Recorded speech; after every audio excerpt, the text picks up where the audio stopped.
এবার আমার নবী ডাক দিয়ে বললেন, তাহলে কি লেখা হবে? আপনি লেখেন মিন মুহাম্মদ ইবনে আব্দুল্লাহ, আব্দুল্লাহর বেটা মুহাম্মদের পক্ষ থেকে রাসূলুল্লাহ কেটে দিতে হবে। আমার নবী ডাক দিয়ে বলেন, ও আলী, রাসূলুল্লাহ কেটে দাও। রাসূলুল্লাহ কেটে ওখানে ইবনে আব্দুল্লাহ লাগায় দাও। আলী ডাক দিয়ে বললেন, না নবী, আপনি আল্লাহ পাকের পক্ষ থেকে রসুল, কোনো সন্দেহ নাই। আপনি যে আল্লাহ পাকের রসুল, ওই রসুলকে তো আমি ঈমান হিসাবে মানি, ওই রসুলকে আমি বিশ্বাস করি, ওই রসুলকে আমি ভালোবাসি।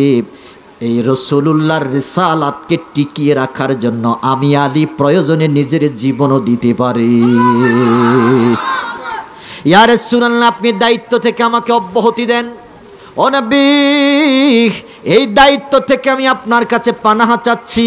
ও নবী, আমি রাসূলুল্লাহ কাটতে পারবো না। নবী আমার ডাক দিয়া বললেন, আলী রে, আমার কাছে দাও। আমার নবী কেটে দিলেন।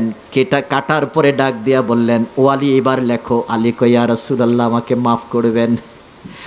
আপনি নিজ হাতে লেখেন। আমার নবী নিজ হাতে লিখলেন, মিন মুহাম্মদ ইবনে আব্দুল্লাহ। আল্লাহ রাব্বুল আলামিন ডাক দিয়ে বলেন, নবী, তারা রসুলুল্লাহ কেটে দিল, রসুলুল্লাহ কেটে দিল, মুহাম্মাদুর রসুলুল্লাহ তারা মানে না, তারা সন্ধিপত্র থেকে এটা কেটে দিল। আমি আল্লাহ এই মুহাম্মাদুর রসুলুল্লাহ এমন সিস্টেম করে দিলাম, কিয়ামত পর্যন্ত যত মানুষ পৃথিবীতে আসবে, আপনার যত উম্মত পৃথিবীতে আসবে, তারা সবাই এই মুহাম্মাদুর রসুলুল্লাহর তেলাওয়াত করবে। আল্লাহু আকবার বলেন। এবার বলেন দেখি, হুদাইবিয়ার ময়দানে যেই সন্ধিটা হয়েছিল, ওই সন্ধিপত্রটা কি এখন দুনিয়াতে আছে? যারা বলেন আছে। কিন্তু কোরআনের মধ্যে সূরা আল ফাত আছে কি নাই? ওই সূরার মধ্যে আল্লাহ রাব্বুল আলামিনের পক্ষ থেকে মুহাম্মাদুর রাসূলুল্লাহ এই আয়াত আছে কি নাই? কিয়ামত পর্যন্ত থাকবে কি থাকবে না? সন্ধিপত্র কিন্তু এখন, কিন্তু মুহাম্মাদুর রাসূলুল্লাহ আছে কিনা? আমার আল্লাহকে, ও নবী, এটা দুনিয়ার মধ্যে আমি প্রতিষ্ঠিত করে দিলাম। জোরে এখন সুবহানাল্লাহ। এবার আমি বলতে চাই, কাফির মুশরিকরা যখন দেখলো মুহাম্মাদুর রাসূলুল্লাহ কেটে দিল, এবার বলেন ওমরের মনে রাগ না খুশি? আলীর মনে রাগ না খুশি? সমস্ত সাহাবায়ে কেরাম জিদের বশীভূত হয়ে অগ্নিশর্মা হয়ে দাঁড়িয়ে রইল। আমার নবীর শানে বেয়াদব, এটা কিভাবে মানা যায়? কিভাবে এটা সহ্য করা যায়? এটা মানা যায় না। কিন্তু নবী তো উপস্থিত, নবীর সামনে বেয়াদবি করা যাবে? আল্লাহ বলেছেন, লা তারফাউ আসওয়াতাকুম ফাওকা সাউতিন নবী, আমার নবীর সামনে তোমাদের ভলিউম, কথার ভলিউম বাড়ানো যাবে? উঁচু বাক্যে নবীর সামনে কথা বলা যাবে? কার নির্দেশ? যারা বলেন কার নির্দেশ? সাহাবায়ে কেরাম চুপসে দাঁড়িয়ে রইলেন। আমার আল্লাহ কোরআনের আয়াত নাজিল করে দিলেন, ও নবী, আপনার সাথে তারা যে বেয়াদবি করলো তাও আমি দেখলাম, আর আপনার সাহাবীদের মনের অবস্থাও আমি দেখতেছি। আল্লাহু আকবার। তারা যে এখন নরম নয়, তারা এখন বড়, কথা কয় না, নবীর শানে বেয়াদবি করছে। তারা নরম থাকতে পারে? তাদের ভিতরে আগুন জ্বলতেছে। কথা বলেন ঠিক কিনা? আমার আল্লাহ কোরআনের আয়াত নাজিল করে দিলেন, মুহাম্মাদুর রাসূলুল্লাহ ওয়াল্লাযীনা মাআহু আশিদ্দাউ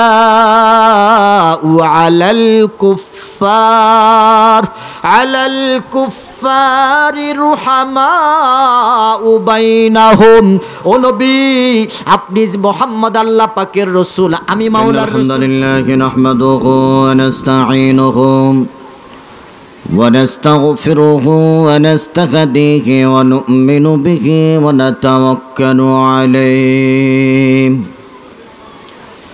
ونعوذ بالله من شرور أنفسنا ومن سيئات أعمالنا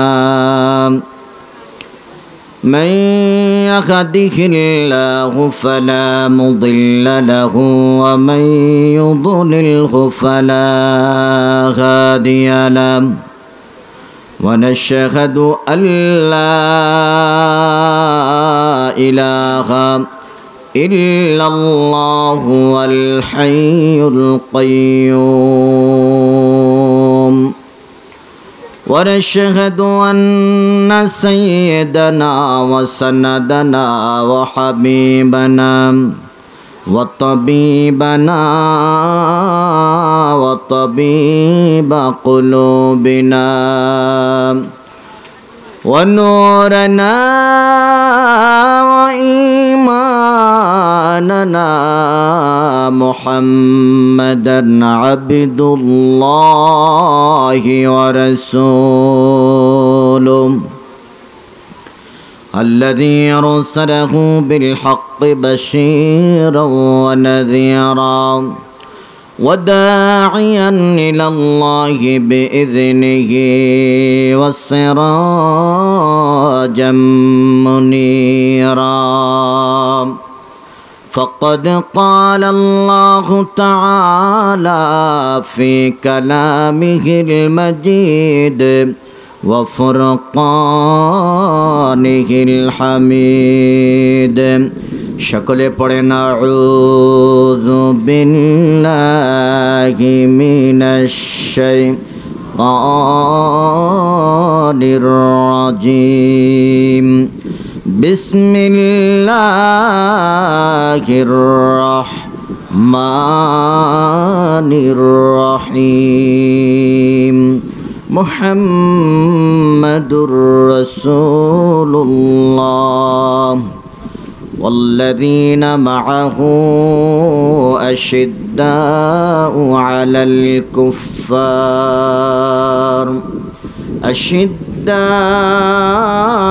على الكفار رحماء بينهم إلى آخر الآية وقال أيضا في شان حبيبه مخبرا وآمرا إن الله وملائكته يصلون على النبي يا أيها الذين آمنوا صلوا عليه وسلموا تسليما صلى الله وعلى محمد صلى الله عليه وسلم صلى الله على محمد صلى الله عليه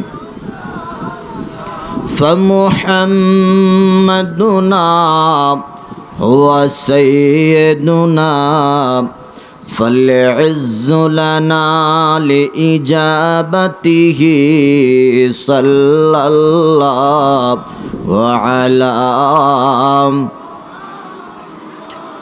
صلى الله عليه وسلم صلى الله على محمد صلى الله عليه سعت الشجر نطق الحجر شق القمر بإشارته صلى الله وعلى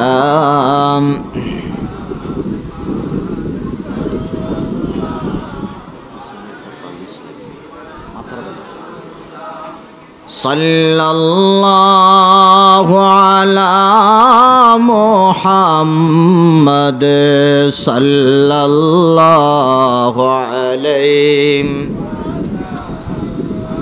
بلغ العلا بكماله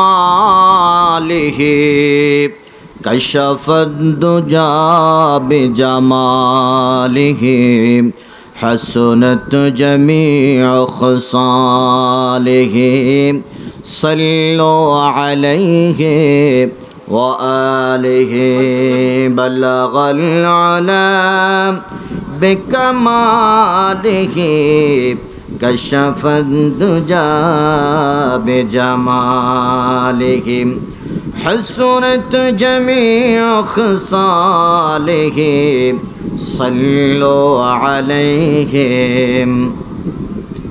আলোচনার শুরুতেই আল্লাহর শুকরিয়া আদায় করি, যিনি আমাদেরকে হাজার হাজার মানুষদের ভিতর থেকে বাছাই করে এই জান্নাতের বাগানের মধ্যে এসে বসার মতন সুযোগ করে দিয়েছেন। সকলে বলি আলহামদুলিল্লাহ। অসংখ্য অগণিত দরুদ এবং সালাম পাঠাবো নবী মুহাম্মদুর রাসূলুল্লাহ সাল্লাল্লাহু আলাইহি ওয়াসাল্লামের রওজায়ে আতহারে, যার উসিলায় আমরা জগতের আলো দেখতে পেরেছি। আল্লাহর পক্ষ থেকে অসংখ্য অগণিত নিয়ামত রাজি পেয়েছি, পাচ্ছি এবং পাবো। সেই নবীর উম্মত হতে পেরে আমরা খুশি না বেজার? আওয়াজ করে বলেন, খুশি না বেজার? এবার হৃদয়ের গহীন থেকে সন্তুষ্টি চিত্তে একবার বলি আলহামদুলিল্লাহ। আমার বন্ধুরা, আমি অত্যন্ত হৃদয় ভরা মন নিয়ে, ভালোবাসাপূর্ণ হৃদয় নিয়ে, অত্যন্ত সন্তুষ্টি চিত্তে আপনাদের সামনে যে কথাটা উপস্থাপন করতে চাই, সেটা হলো এই নাখালপাড়া রেললাইন কাঁচা বাজার ক্ষুদ্র ব্যবসায়ীদের উদ্যোগে, তাও ব্যবসায়ীরা ক্ষুদ্র ব্যবসায়ী, বেশি বড় ব্যবসায়ী না, ক্ষুদ্র ব্যবসায়ীদের উদ্যোগে আজকের এই মিলাদুন নবীর মাহফিল। আমার হৃদয়টা ভরে গেল যে এরা নিজেদের হালাল ইনকাম থেকে কিছু কিছু টাকা দিয়ে আজকের এই জান্নাতের বাগান সাজাইছেন। আমি তাদের জন্য দোয়া করি, আপনাদের কাছে দোয়া চাই, আল্লাহ যেন প্রত্যেকটা ব্যবসায়ীর হালাল রিজিকের মধ্যে বরকত দিয়ে দেন। আরো জোরে বলেন আমিন, আরো জোরে বলেন আমিন। অনেক বড় বড় ব্যবসায়ী আছে, কিন্তু ওনাদের পক্ষে এরকম একটা জান্নাতের বাগান সাজানো অনেকটাই সম্ভব হয় না। কথা বলেন ঠিক কিনা? ব্যস্ততার কারণে হোক, যে কোনো কারণে হোক, অনেক ক্ষেত্রে এটা হয় না, কিন্তু ক্ষুদ্র ব্যবসায়ীদের উদ্যোগে হয়েছে। তাও এটা কি? আল্লাহর রাসূলের সাহাবী ডাক দিয়া বললেন, মাজালিসুল ইলমি হিয়া রাউদাতুম মিন রিয়াদিল জান্নাহ। যেখানে কোরআন এবং হাদিসের আলোচনা হয়, যেখানে ইলমের আলোচনা হয়, এটা দুনিয়ার সাধারণ কোনো জায়গা নয়, এটা দুনিয়ার মধ্যে একটা জান্নাতের বাগান। আরো আস্তে কোন সুবহানাল্লাহ, আরো জোরে বলেন আল্লাহু আকবার। ও মিয়া সাহেব, তারা জান্নাতের বাগান সাজাইছে। আজকের মাহফিল থেকে দোয়া করি, আপনাদের কাছে দোয়া চাই, আল্লাহ যেন এই মাহফিলে যতগুলো মানুষ টাকা দিয়েছে, বুদ্ধি দিয়েছে, শ্রম দিয়েছে, বিবেক বিবেচনা দিয়েছে, প্রত্যেকটা ভাইকে যেন আল্লাহ জান্নাতুল ফেরদাউস নসিব করেন। আরো জোরে বলেন আমিন। আমি শুনতে পেয়েছি আমাদের যে ওয়ার্ড কমিশনার সাহেব, ওনার হৃদ্রতার কারণে, ভালোবাসার কারণে, ওনার আন্তরিকতার কারণে প্রশাসনের কাছ থেকে মাহফিলের অনুমতি এবং সময়ের ব্যাপারে যথেষ্ট সহযোগিতা এসেছে। আমরা চাই এমন একজন ইসলামী ব্যক্তিত্ব, আন্তরিকপূর্ণ মানুষ আমাদের সমাজে দরকার আছে। কথা বলেন ঠিক কিনা? হাজিরিন, আমি সূরা আল ফাতহের একখানা আয়াতে কারিমার অংশ বিশেষ তেলাওয়াত করেছি। আমি এর উপরে সংক্ষিপ্ত আলোচনা করে আপনাদের কাছ থেকে বিদায় নেব। আল্লাহ আমাকে বলার, প্রত্যেককে শোনার, আমল করার মতো তৌফিক দান করুন। জোরে বলেন আমিন। আল্লাহ বলতেছেন, মুহাম্মাদুর রাসূলুল্লাহ, মুহাম্মাদুর রাসূলুল্লাহ, যিনি মুহাম্মদ তিনি হলেন আল্লাহ পাকের রসুল। সুবহানাল্লাহ বলেন। ওয়াল্লাযীনা মাআহু আশিদ্দাউ আলাল কুফার, মুহাম্মদের সাথী যারা আছে তারা কাফেরদের জন্য বড় গরম, নরম নয়। সুবহানাল্লাহ কয় না? বাড়ির যে সুবহানাল্লাহ কইবেন, একটু জোরে কর না সুবহানাল্লাহ। এই কথাটা কার? একটু জবান খুলে বলেন কার? আল্লাহ বলতেছেন মুহাম্মাদুর, মুহাম্মদ হলো আল্লাহ পাকের রসুল। আল্লাযীনা মাআহু আশিদ্দাউ আলাল কুফার, আর মুহাম্মদের সাথে যারা আছে তারা কাফেরদের জন্য কুফফারদের উপরে বড় গরম, বড় গরম, বড় গরম। আল্লাহু আকবার। রুহামাউ বাইনাহুম, এবং তারা নিজেদের ক্ষেত্রে নিজেরা যখন চলাফেরা, আলোচনা, জীবন যাপন করে, মুসলমানদের জন্য খুব কোমল, খুব নরম হৃদয়ের অধিকারী হয় তারা। যেরকম সুবহানাল্লাহ। নিজেদের ব্যাপারে নরম, কাফেরদের ব্যাপারে, জোরে বলেন, কাফেরদের ব্যাপারে, নিজেদের ব্যাপারে, কাফেরদের ব্যাপারে। কারা? মুহাম্মদের সাথী যারা। জোরে বলেন, কারা? আমার নবীর সাথী যারা, নবীকে মুহাম্মাদুর, এই যে কথাগুলা বললেন, কে বলছেন? একটু জবান খুলে বলেন, কে? নবীরও গুণগান গাইলেন, নবীর উম্মতের গুণগানও গাইলেন। সুবহানাল্লাহ বলবেন না?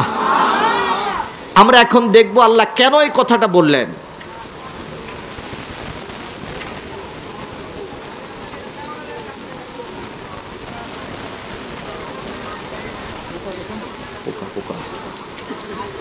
এটাকে বলা হয় আরবিতে শানে নজুল। আল্লাহ সুবহানাহু ওয়া তাআলা কেন এই আয়াতে কারিমা নাজিল করলেন? হাজিরিন, আমার নবী মক্কাতুল মুকাররমা থেকে হিজরত করতে যখন শুরু করলেন, আমার নবীর সাথী ছিল কয়জন? জোরে বলেন, সাথী ছিল কয়জন? একজন। নবীজি মক্কাতুল মুকাররমা থেকে মদিনায় চলে গেলেন। মদিনায় গিয়ে ষষ্ঠ হিজরির জিলকদ মাসে আমার নবী মনে মনে জল্পনা কল্পনা করতেছেন, আহারে 6টা বছর অতিবাহিত হয়ে গেছে, আমার মন চায় আমি প্রাণ ভরে একটু বাইতুল্লাহ জিয়ারত করি। সুবহানাল্লাহ কয় না? আমার নবীর মনের এই কথাটা আমার আল্লাহ জানে কি জানে না? আল্লাহু আলিমুম বিমা ফিস সুদূর। তোমার অন্তরের মধ্যে যা আছে আমার আল্লাহ সব চাইতে বেশি জানেন। আল্লাহু আকবার বলেন। আমাদের অন্তরে কি আছে না আছে আল্লাহ জানেন কি জানেন না? তো নবীরটা তো আরো আগে জানেন, তার কারণ নবীর সাথে ডাইরেক্ট কানেকশন। সুবহানাল্লাহ বলেন। নবীজি আমার জল্পনা কল্পনা করতেছেন যে আমি যদি আমার বাইতুল্লাহটা, আল্লাহর ঘরটাকে আমি যদি তাওয়াফ করতে পারতাম, আমার মন চাচ্ছে আমি হজরে আসওয়াদে চুমু দেই, আমার মন চাচ্ছে আমি মাকামে ইব্রাহিমে দাঁড়িয়ে 2 রাকাত নামাজ আদায় করি। এই জল্পনার কল্পনা নিয়ে আমার নবী রাতের অন্ধকারে শুইতে গেলেন।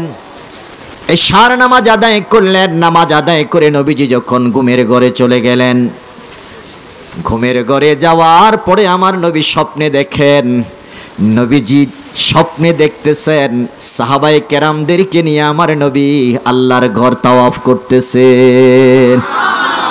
আল্লাহু আকবার বলেন। ও মিয়া সাহেব, নবীদের স্বপ্নটাও ওহী, নবীদের স্বপ্নটাও ওহী। আর আমার রাসূল ডাক দিয়া বলে, ও পৃথিবীর মানুষেরা শোনো, সারাদিন জল্পনা করলাম, কল্পনা করলাম, রাতের অন্ধকারে ঘুমের ঘরে আমি স্বপ্নে দেখলাম, আমার আর বোঝার বাকি নাই, আমার আল্লাহ আমাকে বাইতুল্লাহ জিয়ারতের জন্য পাঠাবেন। জোরে কোন সুবহানাল্লাহ। নবীদের স্বপ্নটা ওহী। সকালবেলা ফজরের নামাজ আদায় করলেন।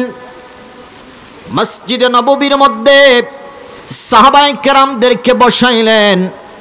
আমার নবী ডাক দেয়া বলে, ও সাহাবীরা শুনে নাও, গত রাত্রে আমি স্বপ্নে দেখলাম আমি বাইতুল্লাহ জিয়ারত করতেছি, হাজরে আসওয়াদ চুমু দিচ্ছি, মাকাম ইব্রাহিমে দাঁড়িয়ে নামাজ আদায় করতেছি, মুলতাজামের মধ্যে বুক আর মুখ লাগাইয়া, গালটা লাগাইয়া আমি আল্লাহর দরবারে দোয়া করতেছি। আমি স্বপ্নে দেখতেছি সাফা মারওয়া সাই করতেছি। সাহাবায়ে কেরামদের আর বুঝার বাকি নাই, তো হলো নবী বাস্তবেই করবেন। সুবহানাল্লাহ কয় না? আমার নবীর মনের চাহিদা পূরণ করেন কে? নবীজি যুলকিবলাতাইনের মধ্যে দাঁড়াইয়া 2 রাকাত নামাজ পড়লেন। আর মনে মনে চিন্তা করলেন, আহারে আমার কিবলাটা যদি ফিলিস্তিনের জমিনে বাইতুল মুকাদ্দাস না হয়ে যদি আমার কিবলাটা বাইতুল্লাহ হতো, তাহলে কতই না ভালো লাগতো। আমার আল্লাহ ডাক দিয়ে বলে, নবী আপনার মনের খবর আমি জানি। আপনি যা চান আমি আল্লাহ তাই আপনাকে দেই। আরো আস্তে কোন সুবহানাল্লাহ। আপনি যেখানে জিব্রাইল সেখানে, আপনি যেখানে কোরআন নাজিল হয় সেখানে, আপনি যা চাইবেন আমি আল্লাহ আপনাকে তাই দিতে প্রস্তুত। আল্লাহু আকবার বলেন। নবীর সাথে আল্লাহ আছে কি নাই? আওয়াজ করে বলেন ওই নবীর সাথে আমরা থাকতে চাই কি চাই না? দুই হাত তুলে বলেন আমরা নবী চাই কি চাই না? নারে তাকবীর, নারে তাকবীর। আল্লাহ কবুল করুক, জোরে বলেন আমিন। ও নবী আপনি যা চান আমি আল্লাহ তাই দেই। আপনি যদি চান ওই উহুদ পাহাড়টা আমি আল্লাহ আপনার জন্য স্বর্ণের পাহাড়ে পরিণত করব। সুবহানাল্লাহ কয় না? আপনি চান, আপনি যদি চান আকাশের চাঁদটা দুই টুকরা করতে, আমি আল্লাহ আপনার আঙ্গুলের মধ্যে এমন পাওয়ার দিয়েছি, ওই আবু কুবাইস পাহাড়ের মধ্যে দাঁড়াইয়া আপনি নবী ইশারায় চাঁদ দুই টুকরা করে ফেলতে পারবেন। জোরে কোন সুবহানাল্লাহ। আপনি চাইলে সূর্যটাকে আপনার আঙ্গুলের ইশারায় ঘুরাইতে পারবেন। আল্লাহু আকবার। এই পাওয়ার আমার নবীকে আল্লাহ দিয়েছেন কিনা? জোরে বলেন দিচ্ছেন কিনা?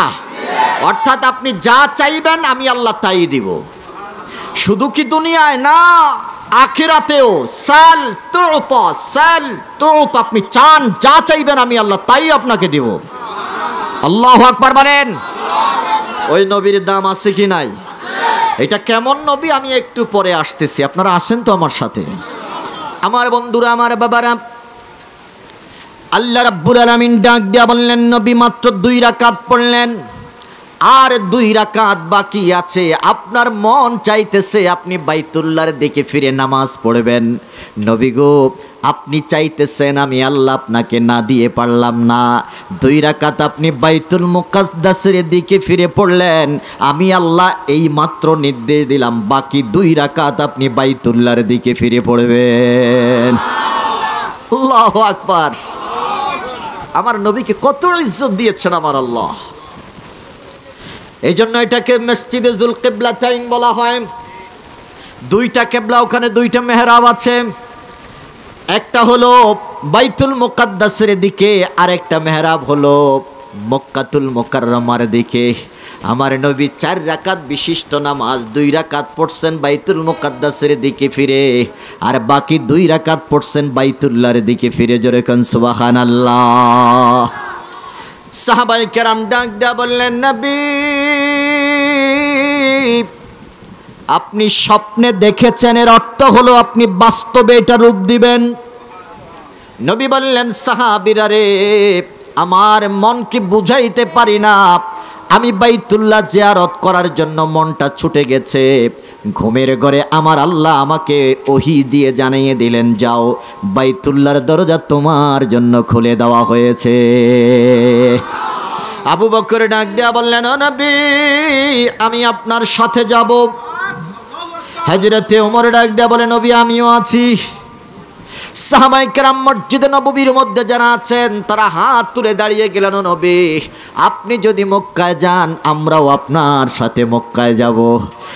আমার নবী ডাক দেয়া বললেন সাহাবীরা রে, আমি কাকে অনুমতি দিব আর কাকে দিব না জানি না, তোমরা ভোট নাও, যারা যাইতে চায় আমি নবীর সঙ্গী যারা তারা হইতে পারবে। জোরে খান সুবহানাল্লাহ। ভোট নিতে নিতে এক এক করে 1400 জন হয়ে গেল। আরে জোরে খান আল্লাহু আকবার। আমি জানতে চাই, আমি বলতে চাই ও মুসলমান গভীর মনোযোগ দিবেন। আল্লাহর নবী যখন মক্কা থেকে মদিনায় আসতেছেন তখন নবীজির সাথী ছিল কয়জন? জবান খুলে বলেন কয়জন? এখন মদিনা থেকে মক্কায় যাবে, এখন সাথী কয়জন? কম না বেশি? এখন বুঝার আছে, এখানে বুঝতে হবে। এখানে বুঝার বিষয় হলো ইসলাম কোনোদিন পৃথিবীর জমিন থেকে ইসলামটাকে বিতাড়িত করা যাবে না, বরং যত দিন যাবে ততই ইসলামের নূর জ্বলতে থাকবে। কথা বলেন ঠিক কিনা? যত যাবে দিন যত যাবে তত ইসলামের প্রচার হবে, প্রসার হবে, মুসলমানের সংখ্যা বাড়তে থাকবে, ইসলামকে পৃথিবীর জমিন থেকে উঠিয়ে দেওয়া যাবে। আইসে কয়জন, যাবে কয়জন? আমার আল্লাহ ডাক দেয়া বলে, শোনো, ফ্রান্সের চিত্র দেখে, ফ্রান্সের অবস্থা দেখে তোমাদের মন ভাঙলে চলবে না, মনকে ভাঙা যাবে না, মনকে সচল রাখতে হবে। আল্লাহ রাব্বুল আলামিন আজ থেকে 1400 বছর আগে আয়াত নাজিল করে বলে দিলেন, ইউরিদুনা লিয়ুতফিউ নূরাল্লাহি বিআফওয়াহিহিম আল্লাহু মুতিম্মু নূরিহি ওয়ালাউ কারিহাল মুশরিকুন।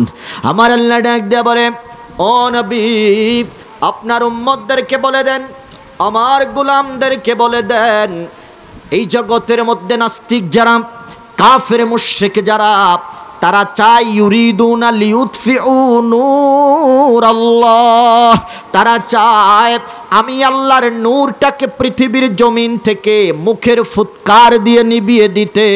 তারা জানে না এই নূরের সাথে আছে কে? আল্লাহ। জবান খুলে বলেন কে?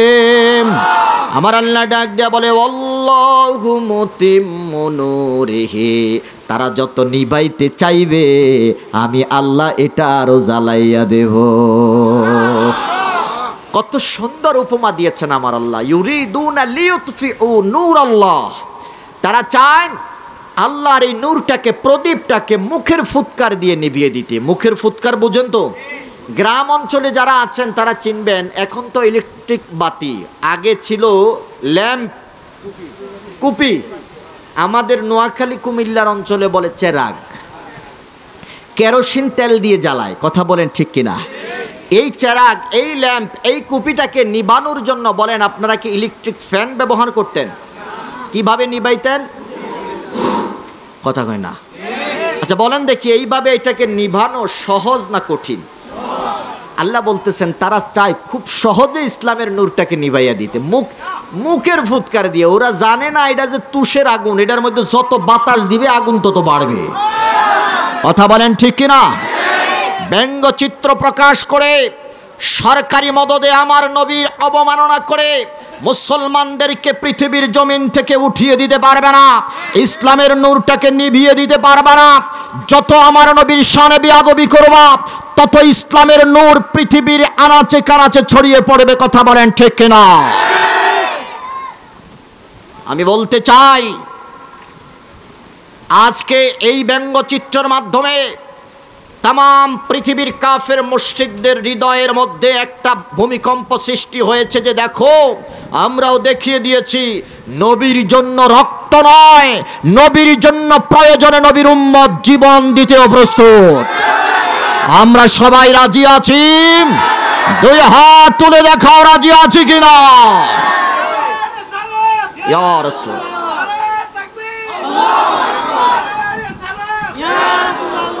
আমার বন্ধুরা, আমার বাবারা, আসছে একজন নবীর সাথী হয়ে, আসছে একজন, যাচ্ছে কতজন? সুতরাং বুঝতে হবে মুসলমানের সংখ্যা দিন দিন বাড়তেছে। কথা বলে না? কোনদিন কি শুনেছেন মুসলমান হিন্দু হতে? বরং আমরা দেখেছি হিন্দুরা মুসলমান হচ্ছে। কথা বলেন ঠিক কিনা? আমার বন্ধুরা, আমার বাবারা, সাহাবায়ে কেরাম ডাক দিয়া বললেন, ইয়া রাসূলুল্লাহ, 1400 জন আমরা আপনার সাথী হব। নবীজি ডাক দিয়া বললেন, খবরদার, আমরা যুদ্ধ করার জন্য মক্কায় যাব না, জিহাদ করার জন্য আমরা মক্কায় যাব না। তোমাদের জীবন রক্ষার জন্য শুধুমাত্র একখানা তরবারি তোমরা নেবা, আত্মরক্ষার জন্য তরবারিটা তোমরা নিয়ে ইহরামের কাপড় বেঁধে আমরা মক্কার উদ্দেশ্যে রওনা হব। জোরে কোন সুবহানাল্লাহ। 1400 মানুষ একসাথে রওনা হলো। হুদাইবিয়ার প্রান্তরে গেলেন। সেখানে যাওয়ার পরে কাফির মুশরিকদের কাছে খবর চলে গেল, আব্দুল্লাহর বেটা মুহাম্মদ সদল বলে মক্কার দিকে এগিয়ে আসতেছে, মক্কার জমিনের মানুষগুলোকে হত্যা করার জন্য। জোরে কর নাউজুবিল্লাহ। রে মুসলমান, আমরা তো শান্তি প্রিয় জাতি, কথা বলে না? ইসলাম শব্দের অর্থ কি? শান্তি। আর যে ইসলাম গ্রহণ করে মুসলমান হয় সে শান্তি প্রিয়, কথা বলে না কেন? আমরা মুসলমান কাউকে আঘাত করি না, আমরা মুসলমান কাউকে আঘাত। আমার দেশে হিন্দু, বৌদ্ধ, খ্রিস্টান যারা আছে তাদেরকে আমরা তাদের পূজা মণ্ডল, পূজা যেন শান্তিতে করতে পারি, আমরা সেই ব্যবস্থা করে দিই, কথা বলেন ঠিক কিনা? ইহুদি খ্রিস্টান যারা আছে তাদের ধর্মের প্রতি আমরা তাদেরকে ভালোবাসা দেখাইয়া তাদের ধর্মীয় যত অনুষ্ঠান আছে আমরা সুন্দর সুষ্ঠুভাবে যেন করতে পারি, আমরা সেই ব্যবস্থা করে দেই। আমরা কাউকে আঘাত করি।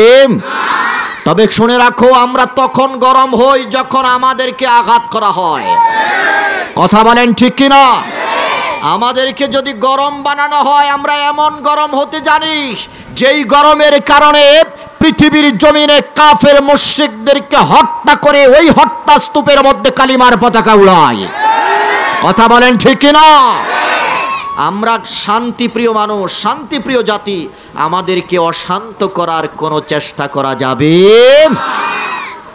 না।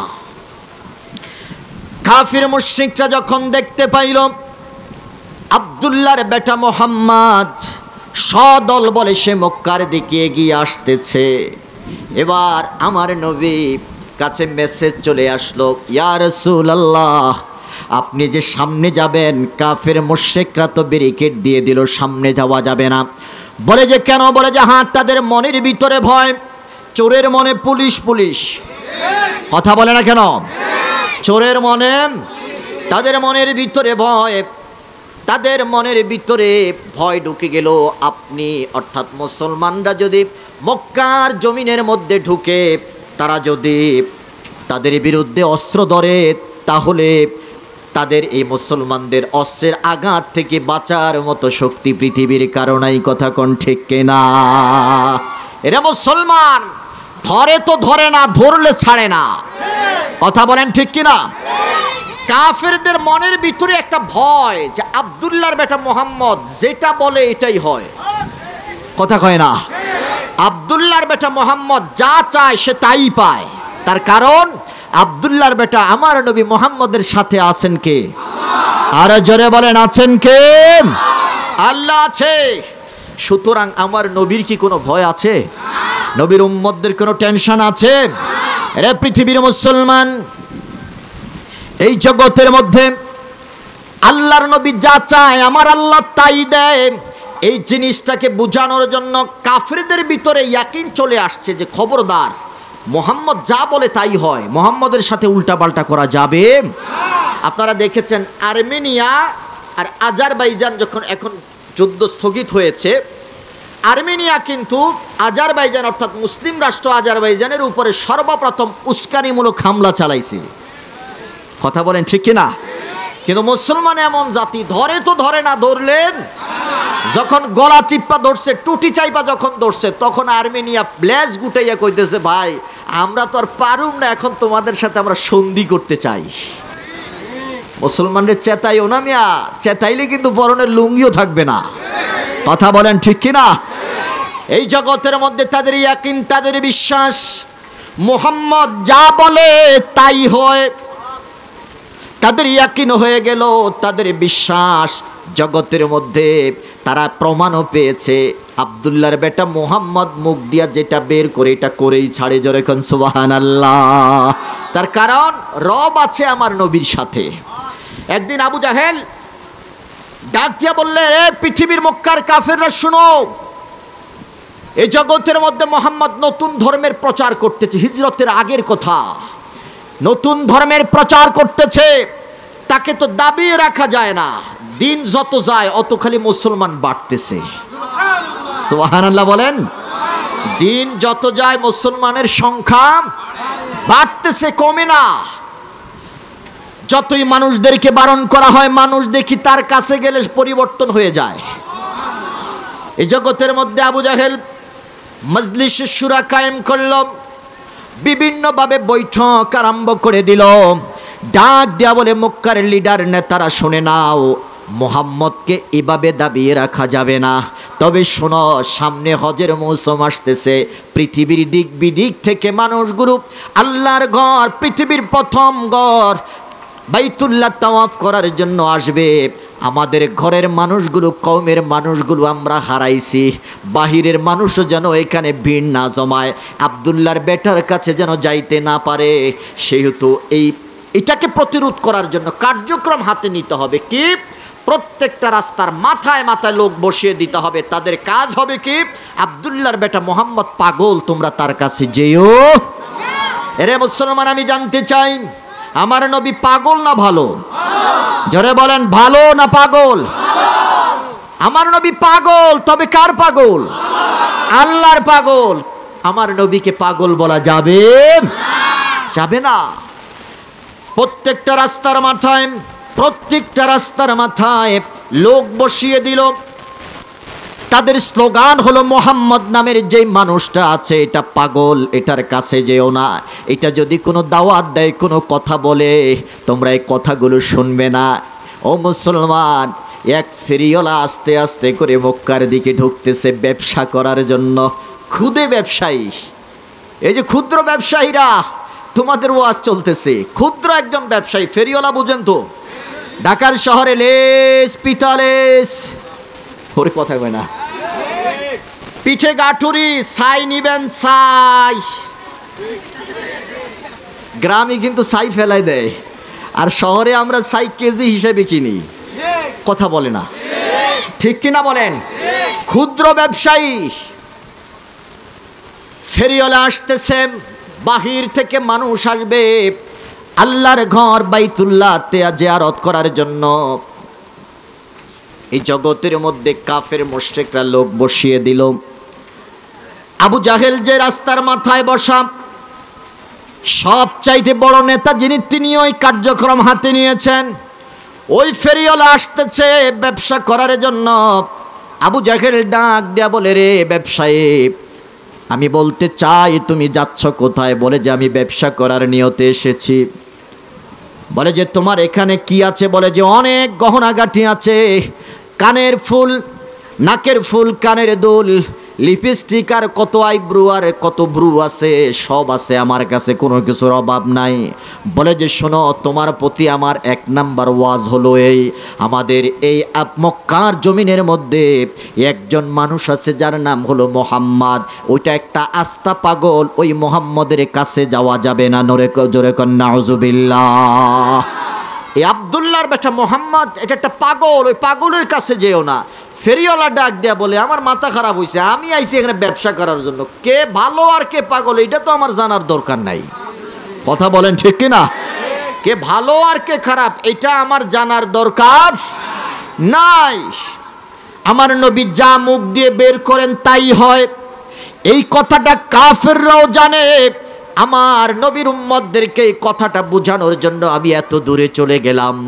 রে পৃথিবীর মুসলমান, এই ফেরিওয়ালা যখন আবু জাহেলের কাছ থেকে কথাগুলো শুনল, আবু জাহেলকে ডাক দেয়া বলে, ও নেতা, আমি এসেছি ব্যবসা করার জন্য, আমি এখানে কে পাগল আর কে ভালো এটা আমার জানার দরকার নাই, আমার পকেট গরম তো আমি গরম। কথা বলেন ঠিক কিনা? বেশতি পেশাল আমার শোনার দরকার নাই, ওই পাগলও যদি আমাকে টাকা দেয় আমি টাকা গ্রহণ করব। আল্লাহর পক্ষ থেকে রহমত দেখেন, ফেরিওয়ালার মনের ভিতরে একটা কল্পনা সৃষ্টি হয়ে গেল। ফেরিওয়ালার মনের ভিতরে একটা চিন্তা শুরু হয়ে গেল, এত বড় লিডার, মক্কার জমিনের লিডার পারসন আবু জাহেল, এই মানুষটার লোকটার বিরোধিতা করে, আসলে কি লোকটা পাগল কিনা এটা আমার জানার দরকার আছে। জোরে কোন সুবহানাল্লাহ। রে পৃথিবীর মুসলমান, ইউরিদুন আলিয়ুতফিউ নূর আল্লাহ, তারা চায় আল্লাহর নূর নিভাইয়া দিতে। আল্লাহ চায় এটা, জোরে বলেন, আল্লাহ চায় এটা জ্বালাইয়া দিতে। কথা বলেন ঠিক কিনা? তোমাদের কোন শক্তি, কোন প্ররোচনা ইসলামকে কাবু করতে পারবে না। এবারে পৃথিবীর জমিনের মধ্যে আল্লাহ সুবহানাহু ওয়া তাআলা ইসলামের নূরটাকে, প্রদীপটাকে জ্বালাইবেন। ওই ফেরিওয়ালাকে ডাক দিয়া বলে, ও ফেরিওয়ালা, আবু জাহেল বলতেছে, আমি যে কথাটা তোমাকে বললাম তুমি এটা শুনেছো কিনা? বলে যে হ্যাঁ শুনেছি। আমল করবা কিনা? বলে যে হ্যাঁ আমি চেষ্টা করব আমল করার জন্য। এবার 2 নম্বর কথা হলো, তোমার ব্রিফকেসটা খোলো, তোমার গাট্টিটা খোলো, আমি দেখি আমার বিবির জন্য কিছু নিতে পারি কিনা। এবার আসল কাজের মধ্যে হাত দিয়েছে, গাট্টি খোলা হলো।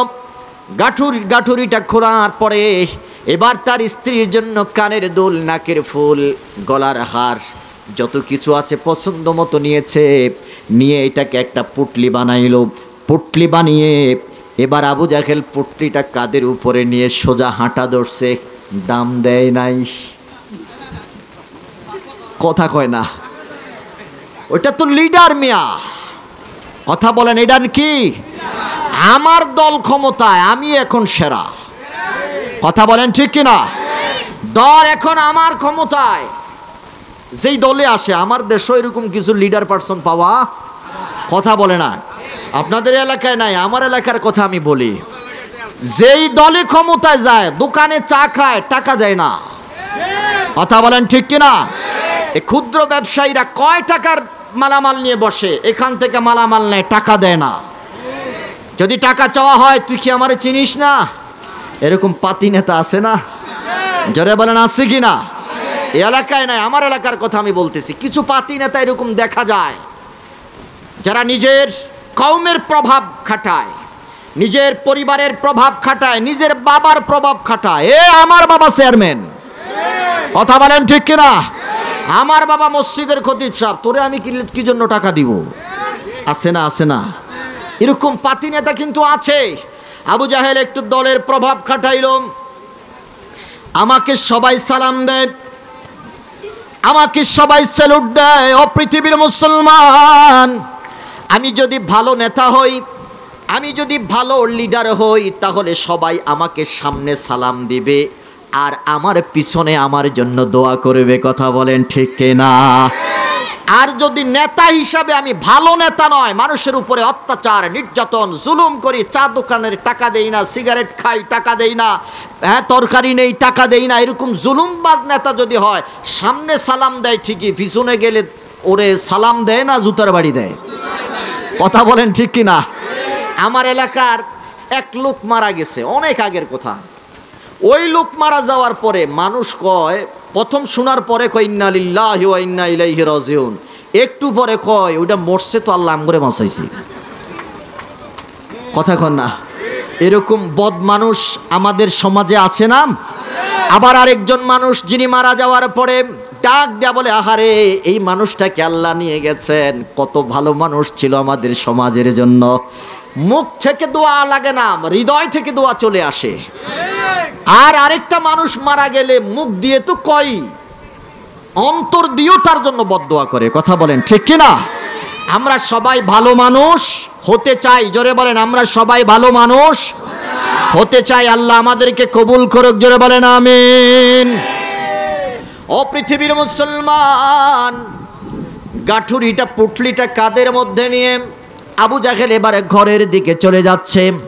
ঘরের দিকে যাওয়ার পরে ছোট্ট ক্ষুদ্র ব্যবসায়ীটা পিছনে পিছনে দৌড়াচ্ছে। ডাক দিয়া বলে, ও আবু জাহেল, আমি ছোট্ট ব্যবসায়ী, এখান থেকে পণ্যগুলো বিক্রি করে যতগুলো টাকা আমার ইনকাম হবে, যতগুলো টাকা আমি লাভ করব, ওই টাকাগুলো নিয়ে আমি আমার মায়ের জন্য খাবার কিনে নিয়ে যাব। আমার ক্ষুধার্ত সন্তানগুলো হা করে তাকিয়ে আছে, আমি আমার সন্তানদের জন্য খাবার কিনে নিয়ে যাব।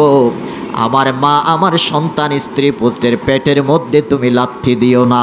কিন্তু নেতা তো নেতা, এমন গরম নেতা, এই অনাথ ক্ষুদ্র ব্যবসায়ীর আর্তনাদের প্রতি তার কোনো কান যায় না, কথা কোন ঠিক না? তার লক্ষ্য হলো আমার পাওয়ার আছে, আমি পাওয়ারের অপব্যবহার করে তুই মরি যা, তুই মারা যা, আমার কিচ্ছু যায় আসে না, আমার পকেট বাড়ি হইলেই চলে, কথা বলেন ঠিক কিনা? একজন অসহায় মানুষ আর্তনাদ করতেছে, কান্না করতেছে, কান্নার দিকে তার নজর দেওয়ার সময় নাই। ওই কান্নার দিকে, আর্তনাদে তার হৃদয়ে গলে না, সে শুধু পকেট ভারী করার চিন্তা থাকে। আবু জাহেল ডাক দিয়া বলে, যা নিছি তা তো নিলামে, বাকিটাও হারাইস না। নাউজুবিল্লাহ কয় না? যেগুলা নিছি এগুলা তো নিছি, আরেকটু বাড়াবাড়ি করলে পোটলার মধ্যে তোর যা আছে সব নিয়ে যাবো, কারণ এখন আমি ক্ষমতায়। কথা বলেন ঠিক কিনা? মক্কার মানুষগুলো আমাকে চিনে, আমাকে জানে, আমার উপরে কথা বলার মতো শক্তি এখনো পৃথিবীর জমিনে নাই। সে জানে না আমার নবী আছে। সুবহানাল্লাহ কয় না? আমার নবী যা বলে তাই হয়, যা চায় আমার আল্লাহ তাই করায়। কথা বলেন ঠিক কিনা? রে পৃথিবীর মুসলমান, অনেক দূরে চলে গেলাম। কষ্ট হচ্ছে আপনাদের? আছেন তো ইনশাল্লাহ? আমার বন্ধুরা, এই ক্ষুদ্র ব্যবসায়ী আবু জাহেলের পিছনে পিছনে দৌড়াচ্ছে, আর চোখের পানি ঝরঝর করে ছেড়ে দিয়ে কাঁদতেছে। কিন্তু আবু জাহেল এত পাষণ্ড মানুষ, এই ক্ষুদ্র ব্যবসায়ীর আর্তনাদে তার কলিজা গলে না। ঘরের ভিতরে ঢুকলো, ঢুকে দরজার কপাটটা লাগিয়ে দিল। দরজাটা লাগিয়ে দিয়ে ঘরের ভিতরে ঢুকলো। ওই ক্ষুদ্র ব্যবসায়ী ফেরিওয়ালা দরজার মধ্যে দাঁড়িয়ে কান্না করতেছে। আবু জাহেল ডাক দিয়া বলে, ও ফেরিওয়ালা, তাড়াতাড়ি চলে যাও, তাড়াতাড়ি চলে যাও, আর বেশি বিরক্ত করলে তোমার পুঁজি সহ যাবে। এই ক্ষুদ্র ব্যবসায়ী এখানে আর বেশিক্ষণ দাঁড়ালেন না, সাথে সাথে ওই পাগল লোকটাকে খোঁজার জন্য বাইতুল্লাহর চত্বরে চলে গেছে। আল্লাহু আকবার বলেন। সেখানে যাওয়ার পরে কিছু মানুষ দেখতে পাইল, এগুলা হলো পাতি নেতা। উতবা সাহেবের মতো পাতি নেতাগুলো বাইতুল্লাহর চত্বরে বসে বসে গল্প করতেছে, আর হাসি তামাশার মধ্যে তারা নিমজ্জিত। এই ক্ষুদ্র ব্যবসায়ী ডাক দেয়া বলে, আমার বিশ্বাস তোমরা যারা এখানে বসে আছো তারা মনে হয় আমার বিপদে তোমরা এগিয়ে আসতে পারবে। বলে যে তোমার কি হয়েছে? বলে যে আমি যখন মক্কার এই বাইতুল্লাহর দিকে ঢুকতেছি, মক্কার জমিনের দিকে মক্কার দিকে যখন আমি ঢুকতেছিলাম, তোমাদের এই মক্কা নগরের একজন নেতা ছিল, লিডার পার্সন, নাম হলো আবুল হেকাম। নাম কি? বুদ্ধিজীবী। নাম কি? আবুল হেকাম মানে কি? বুদ্ধিজীবী। ইসলাম তার নাম দিয়েছে না, এটা বুদ্ধিজীবী নয়, এটা হলো আবু জাহেল, মুরুক্ষের পিতা। কথা কয় না? মুরুক্ষের পিতা, তার নাম ছিল আবুল হেকাম, বুদ্ধিজীবী। নাম হলো আবুল হেকাম। বলে যে কি করেছে? বলে যে আমার এখান থেকে কিছু দ্রব্য মূল্য ক্রয় করেছে, কিন্তু টাকা দেয় নাই। রে পৃথিবীর মুসলমান, এবার ওই পাতি নেতারা ডাক দিয়ে বলে, এমন একজন লিডারের বিরুদ্ধে তুমি নালিশ করতেছো, যেই লিডারের বিচার করার মতো শক্তি পৃথিবীর কারো নাই। জোরে কর নাউজুবিল্লাহ।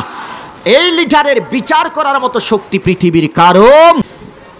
এটা শোনার পরে ব্যবসায়ী, ক্ষুদ্র ব্যবসায়ী চোখের পানি আবার ছেড়ে ফেল ফেল করে কাঁদতেছে। ডাক দিয়া বলে, অসহায়ের মাথার উপরে হাত বুলানোর মতো কি কেউ নাই এই জমিনের মধ্যে? তখন উতবার সাহেবা আল্লাহর নবীর দিকে ইশারা করে ডাক দিয়া বলে, ফেরিওয়ালা, ওই যে লোকটা বসে বসে কোরআন তেলাওয়াত করতেছে, ওই লোকটার কাছে যাও, সে তোমার জন্য কিছু করতে পারবে। ও মিয়া সাহেব, এই কথাটা বলছে আমার নবীকে সম্মান করে নয়, মানে একটু টিটকারি মারলো আর কি। কথা কয় না? টিটকারি বুঝেন নাই? যা যা ওনার কাছে যা, উনি তো একটু ফকির মানুষ, দরবেশ মানুষ, আল্লাহওয়ালা মানুষ, চায় আল্লাহওয়ালা মানুষের কাছে যাইলে উনি কিছু করতে পারে কিনা, এটা ভালো দৃষ্টিতে বলে নাই, এটা একটু মানুষ। আমি সর্বপ্রথম প্রশ্নটা করলাম, আপনার নাম কি মোহাম্মদ নাকি? বলে যে হ্যাঁ আমি মোহাম্মদ। কি হয়েছে? বলে যে আবুল হেকাম আপনাকে পাগল বলেছে। আপনি ভালো না পাগল? আমার নবী বলেন, আমি একজন ভালো মানুষ, আমি পাগল নয়, আমার সার্টিফিকেট দিয়েছে আমার আল্লাহ। নবীর সার্টিফিকেট দিয়েছে কে? আল্লাহ দিয়েছে। আমি পাগল নই, আমি ভালো মানুষ, পৃথিবীর সব চাইতে ভালো মানুষ। যেরকম সুবহানাল্লাহ। আমার বন্ধুরা, আমার বাবারা, রহমাতুল লিল আলামিন ডাক দিয়া বললেন, তোমার চোখে পানি কেন? বলে যে আমার চোখে পানি, আমি একজন মাজলুম, আমি জুলুমের শিকার হয়েছি। আমার নবী ডাক দিয়া বলে, তোমার উপরে কে জুলুম করেছে? এই ফেরিওয়ালা ডাক দেয়া বলে, আবুল হিকাম নামক একজন লিডার আমার উপরে জুলুম করেছে। বলে যে কি জুলুম? বলে যে ও মোহাম্মদ আমার কাছ থেকে পণ্য ক্রয় করে নিয়েছে, আমার পণ্যের মূল্য সে পরিশোধ করে নাই, আমার পণ্যগুলো ফেরত দেয় নাই, সে চলে গেছে। বলে যে তাই নাকি? বলে যে হ্যাঁ। এবার আমার নবী ডাক দিয়া বললেন, শোনো, আমি মোহাম্মদ আল্লাহ পাকের পয়গাম্বর, পৃথিবীর জমিনে এখনো জিন্দা আছি। আমি জিন্দা থাকা অবস্থায় কারোর উপরে জুলুম চলতে দেব না। আর জোরে বলেন আল্লাহু আকবার। ও পৃথিবীর মুসলমান, এখান থেকে শিক্ষা, নবী আমার জুলুম সহ্য করে নাই, আমরাও জুলুম সহ্য করব। মুসলমান কারো উপরে জুলুম করতে পারে? কারো উপরে মুসলমান জুলুম করতে পারে না, বরং যে মাজলুম তাকে মুসলমান সাহায্য করে। কথা বলেন ঠিক কিনা? উতবা সাহেব ডাক দিয়া বললেন, ও মোহাম্মদ কি করবা তার জন্য? কয় আমি তার সম্পদ উদ্ধার করে দিব। সুবহানাল্লাহ বলেন। নবী যা বলে, জোরে বলেন, তাই করে। এই পাওয়ার আমার নবীর আছে কি নাই? আওয়াজ করে বলেন, নবীকে পাওয়ার দিয়েছে কে? এবার উতবা সাহেবা চিন্তা করলো, আবু জাহেলের মতো টক্কর দেওয়ার, আবু জাহেলের সাথে টক্কর দেওয়ার মতো লোক কি পৃথিবীতে আছে?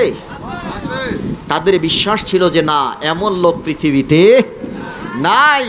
আমার নবী প্রমাণ করে দিলেন যে পৃথিবীতে আমি থাকা অবস্থায় কারো উপরে জুলুম নির্যাতন চলতে দেব। তোমার সম্পদ আমি উদ্ধার করে দেব। উতবা সাহেব ডাক দেয়া বলে, তাই নাকি? বলে পারবেন? বলে হ্যাঁ আমি পারবো, আমি রাহমাতুল লিল আলামিন, আমার সাথে আছে কে? আমি কাউকে ভয় করি, কাউকে আমি ভয় করি না। এখন ডাক দেয়া বললো, ঠিক আছে যাও দেখি তুমি পারো কিনা। একটু কাঁটা গায়ে নুনের ছিটা মারলো। নবী আমার ডাক দেয়া বললেন, চলো। হযরত আব্দুল্লাহ ইবনে মাসউদ রাদিয়াল্লাহু তাআলা আনহু ডাক দেয়া বলেন, আমি পিছনের দিকে তাকিয়ে দেখলাম উতবা সাহেবা একজন আরেকজনের খোঁচা দিতেছে। আজকে দা কুমড়ার লড়াই। কথা বুঝেন নাই? একদিকে মোহাম্মদ, আরেকদিকে আবু জাহেল।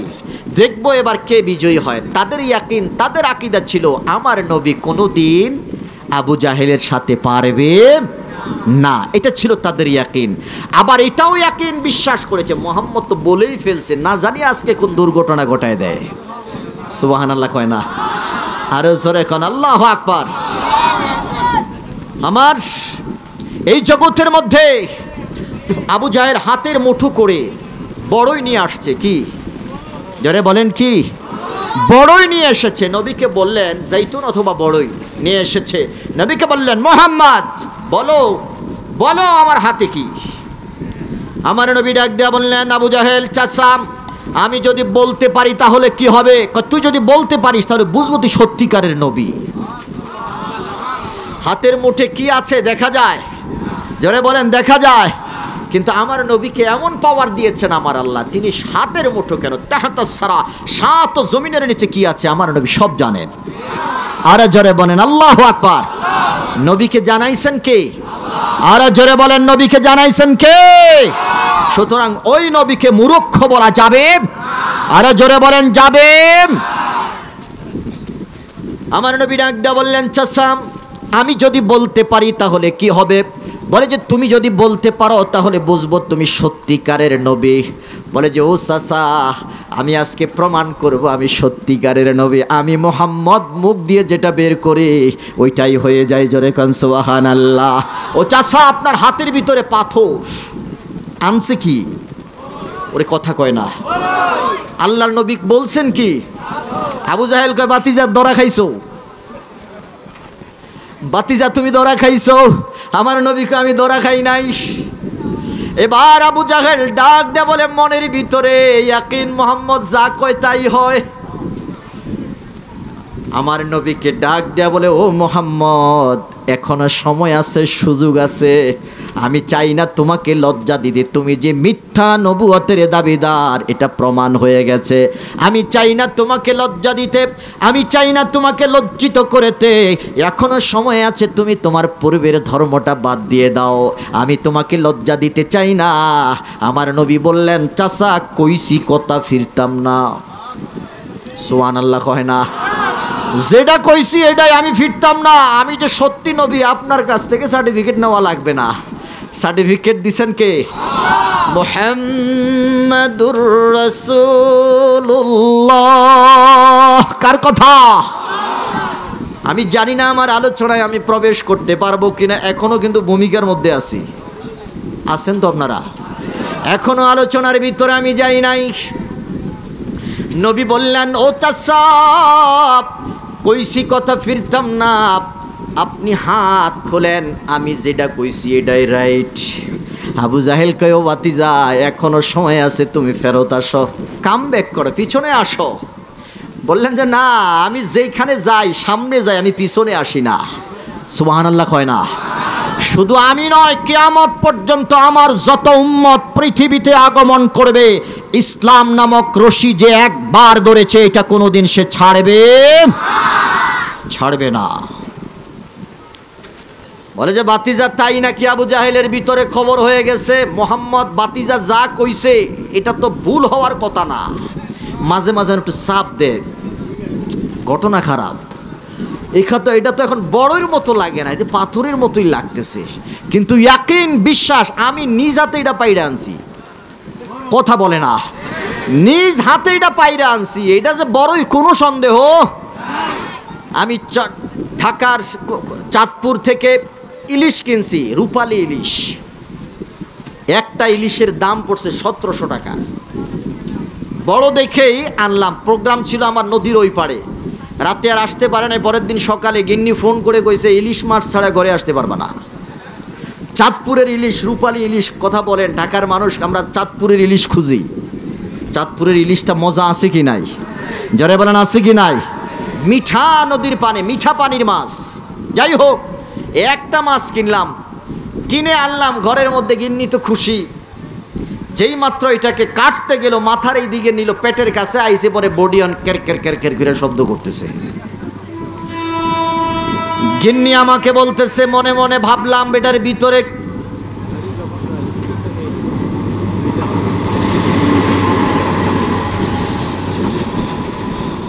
গিন্নি মনে মনে ডাক দিয়া বলেন, মনে হয় ইলিশ মাছের পেটের ভিতরে কি থাকে, মনে হয় মণিমুক্তা কিছু পাইছি মনে হয়। ভালো মতন কাইটা দেখি কি এটার ভিতরে জালের কাঠি। জালের কাঠি বুঝেন তো? আমাদের কুমিল্লা চাঁদপুরে ঝাঁকি জাল আছে, এমনি ধরে মেলা মারে। এই জালের নিচের মধ্যে, কাছার মধ্যে কালো কালো লোহার কাঠি থাকে, খুব ওজন।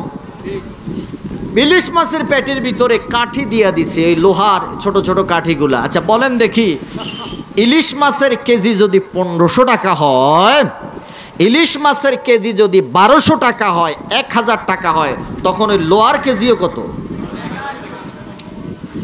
কিনলাম ইলিশ মাছ, বোনাস পাইলাম কিছু লোহার কাঠি। কথা কয় না? এখন আমি নিজে চাঁদপুর ঘাট থেকে ইলিশের বাজার থেকে ইলিশটা কিনে আনলাম। আমি যদি চোখে না দেখতাম, গিন্নি সারাদিন কান্নাকাটি কইরা বললেও আমি এটা বিশ্বাস করতাম না। তার কারণ আমি নিজে আড়ত থেকে ওই ইলিশ মাছের খনি থেকে এটা কিনে আনছি। কথা বলেন ঠিক কিনা? গিন্নি আমাকে দেখাইলো, দেখো একটা দুইটা নয়, 12টা কাঠি। 12টা কাঠি। আরে পৃথিবীর মুসলমান, এখন স্ত্রী গিন্নি আমাকে দেখাইলো, দেখো ইলিশ মাছের কেজি যদি 1200 টাকা হয়, এই লোহার কেজিও 1200 টাকা। আমি বললাম, এটা তো আমি নিজে যাইয়া স্বয়ং যাই কিনে আনছি, এটার ভিতরে কাঠি ঢুকলো কখন? বাস্তবতা বিশ্বাস করতে হবে। আবু জাহেল কয়, আনলাম বড়ি, আনলাম জাইতুন, এটা যে পাথর হইবে এটা আমার জানা ছিল। আমার নবী বলছে। সুবহানাল্লাহ কয় না? কে বলেছে? নবী বলেছে, মোহাম্মদ যা কয় এটাই হয়। এটাই হয়, এটা বাস্তবে রূপদান করেন কে? ও নবী, আপনি মুখ দিয়ে প্রকাশ করেন নাই, শুধু হৃদয় দিয়ে বলছেন যে আমার কেবলাটা যদি বাইতুল্লাহ হতো কতই না ভালো হতো। আপনি মুখ দিয়ে বলার আগে আমি পরিবর্তন করে দিছি। আল্লাহু আকবার। আর মুখ দিয়ে বললে তো কোনো কথাই নাই। রে পৃথিবীর মুসলমান, রহমাতুল্লিল আলামিন ডাক দিয়া বললেন, চাচাম যেটা বলেছি এটাই রাইট, আপনার যদি বুকে শক্তি থাকে তাহলে খোলেন। আবু জাহেলের ওয়াগাত একদিকে হলো, দুই টানার মধ্যে পড়ে গেলেন। একদিকে আমি নিজে পাইরে আনছি, মিথ্যা হওয়ার কোনো সম্ভাবনা নাই। আরেকদিকে হলো আব্দুল্লাহর বেটা মোহাম্মদ বাতিজা যা কয় তাই হয়। আল্লাহু আকবার বলেন। মাঝে মাঝে চাপ দেয়, ঘটনা খারাপ, আবার মনের ভিতরে একে নিজে পাইরা আনছে, এটার মধ্যে কোনো দুই নাম্বারই নাই।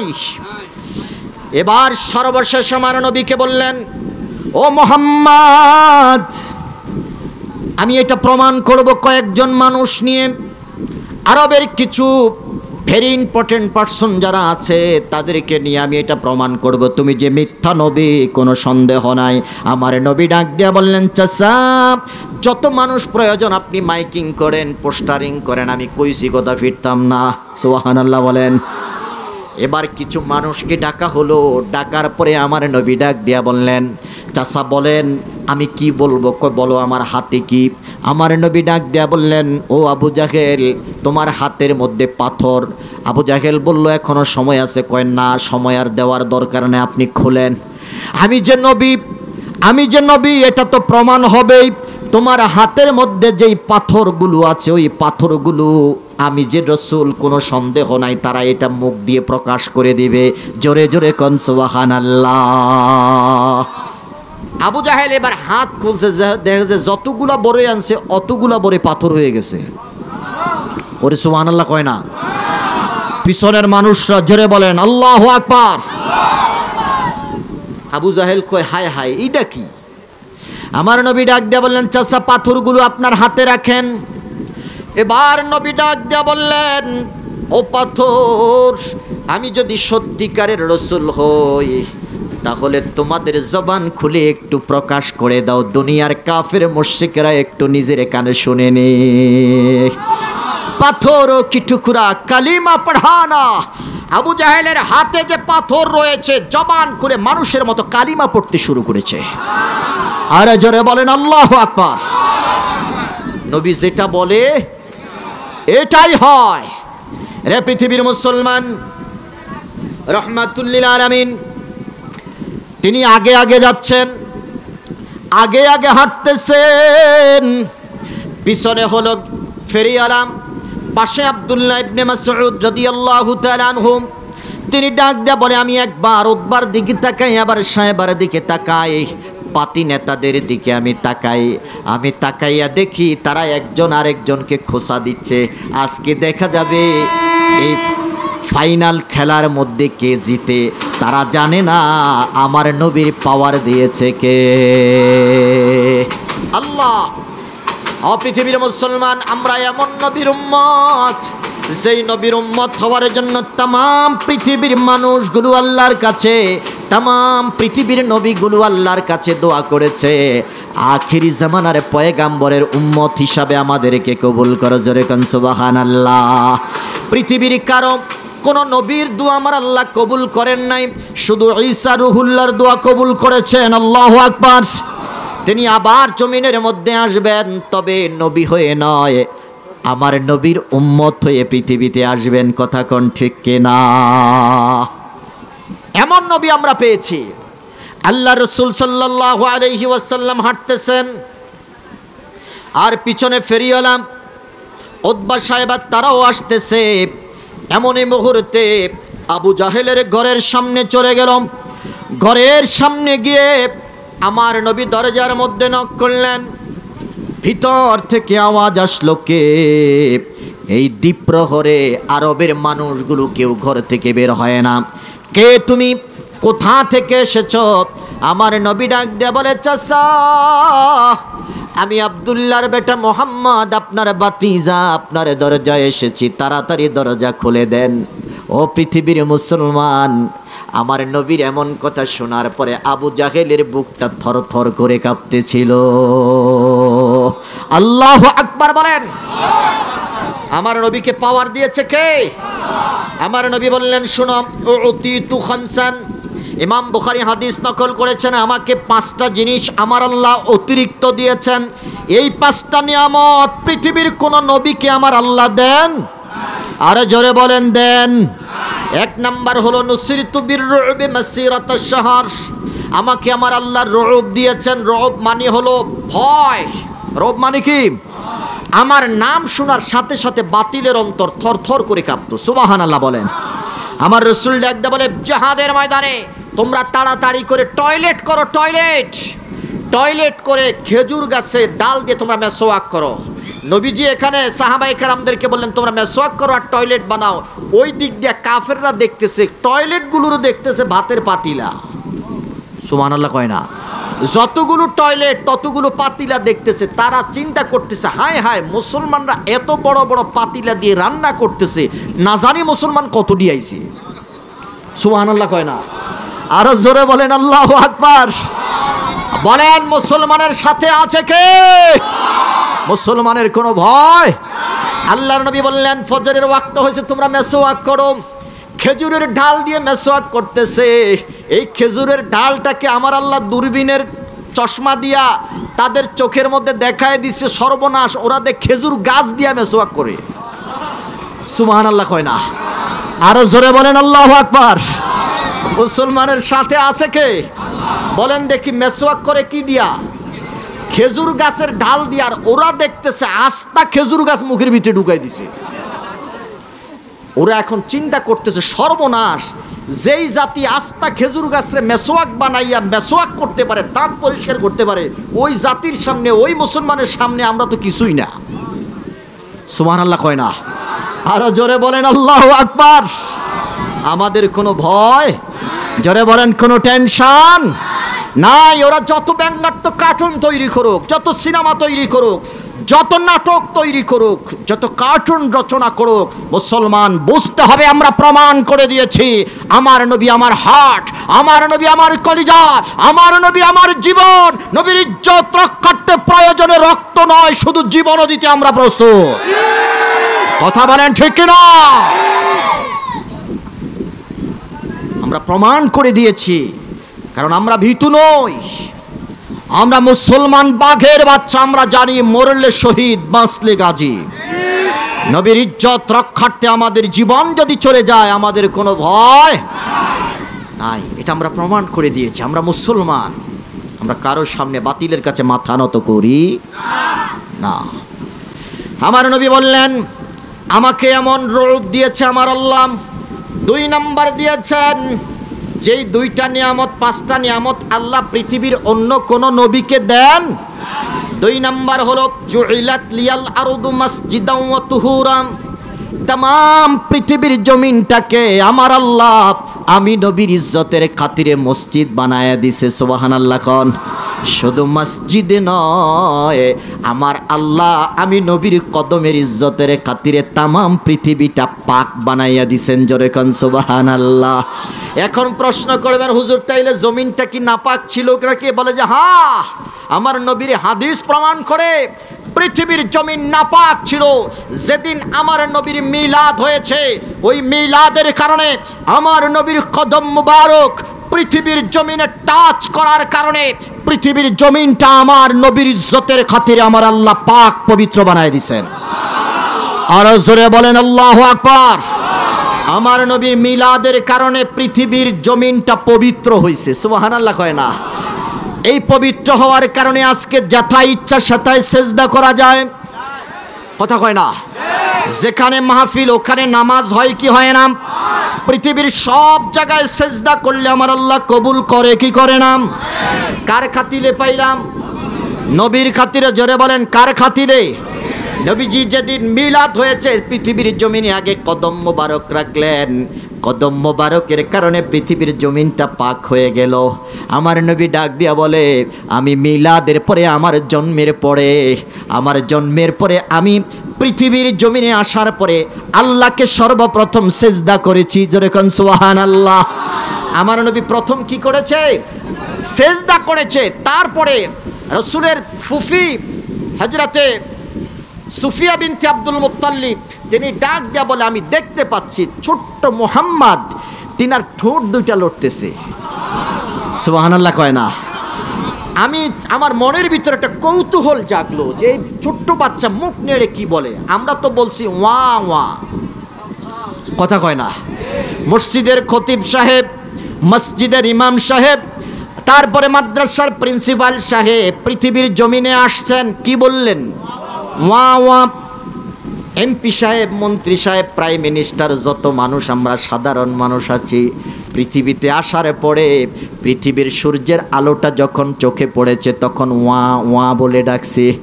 আমার নবী ডাক দেয়া বলে, আমি ওয়া ওয়া বলি নাই। সুফিয়া বিনতে আব্দুল মুত্তালিব ডাক দেয়া বলতেছে, ছোট্ট মুহাম্মদের কানের মধ্যে, মুখের মধ্যে যখন আমি আমার কানটা রাখলাম, আমি দেখতে পাইলাম এই ছোট্ট মুহাম্মদ জিহ্বা নেড়ে নেড়ে, ঠোঁট নেড়ে নেড়ে কালিমার বাণী উচ্চারণ করতেছে। এই জন্য কবি নজরুল বলেছিলেন, আমার দেশের জাতীয় কবি কবি নজরুল আমার নবীর মিলাদের গান গেয়েছে। গাইবেও সবাই? আপনারা আমার সাথে গাইবেন তো?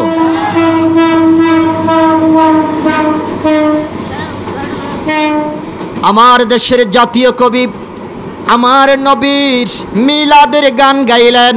তিনি ডাক দিয়া বলে, দেখে আমি না মায়ের কোলে, দোলে শিশু ইসলাম দোলে। বলেন, দেখ আমি না মায়ের কোলে, দোলে শিশু ইসলাম দোলে, কচি মুখে শাহাদাতের, কচি মুখে শাহাদাতের বাণী সে শোনায়।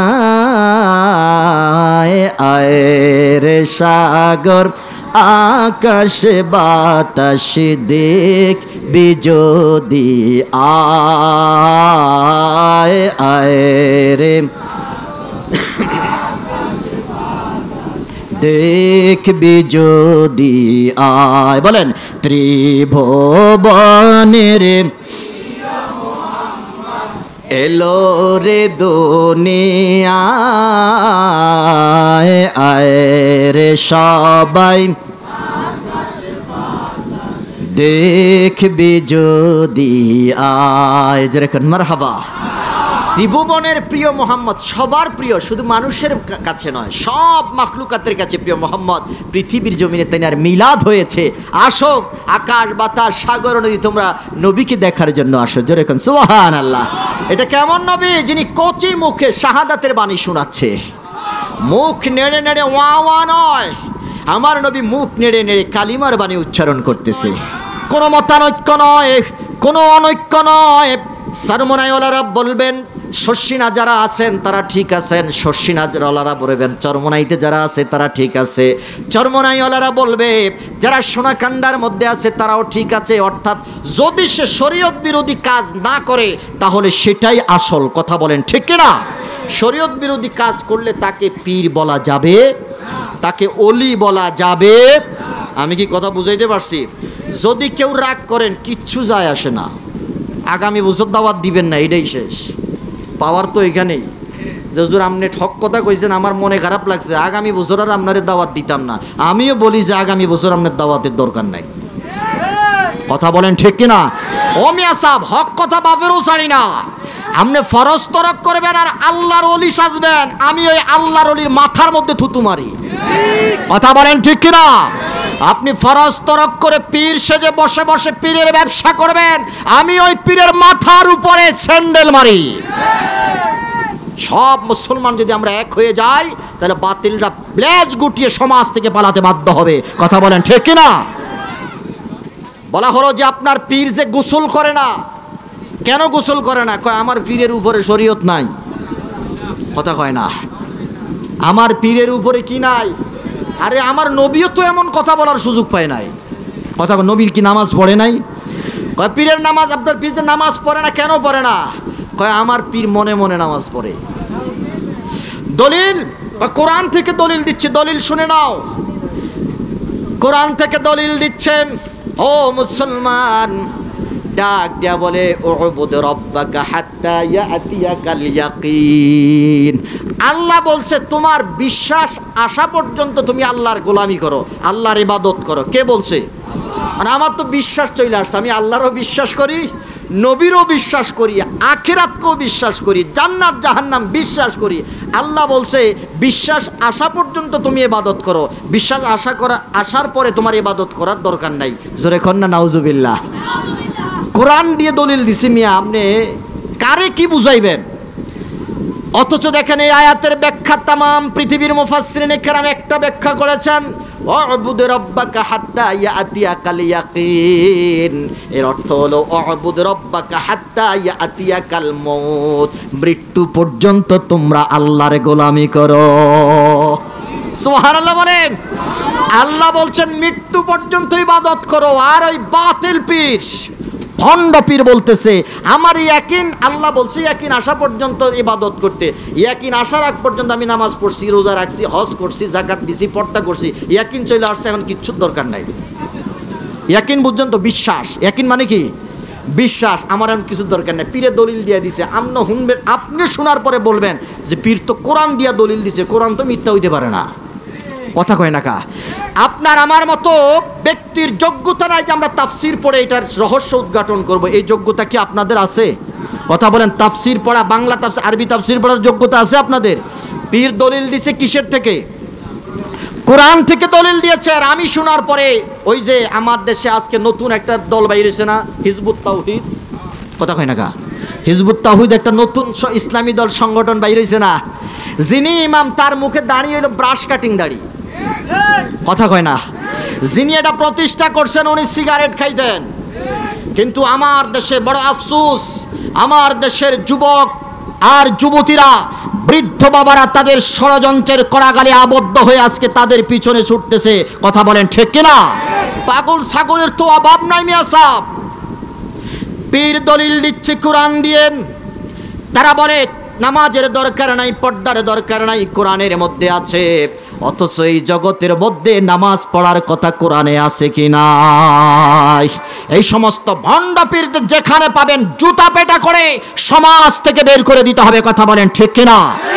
দিনের ব্যাপারে কাউকে ছাড় দেওয়া যাবে?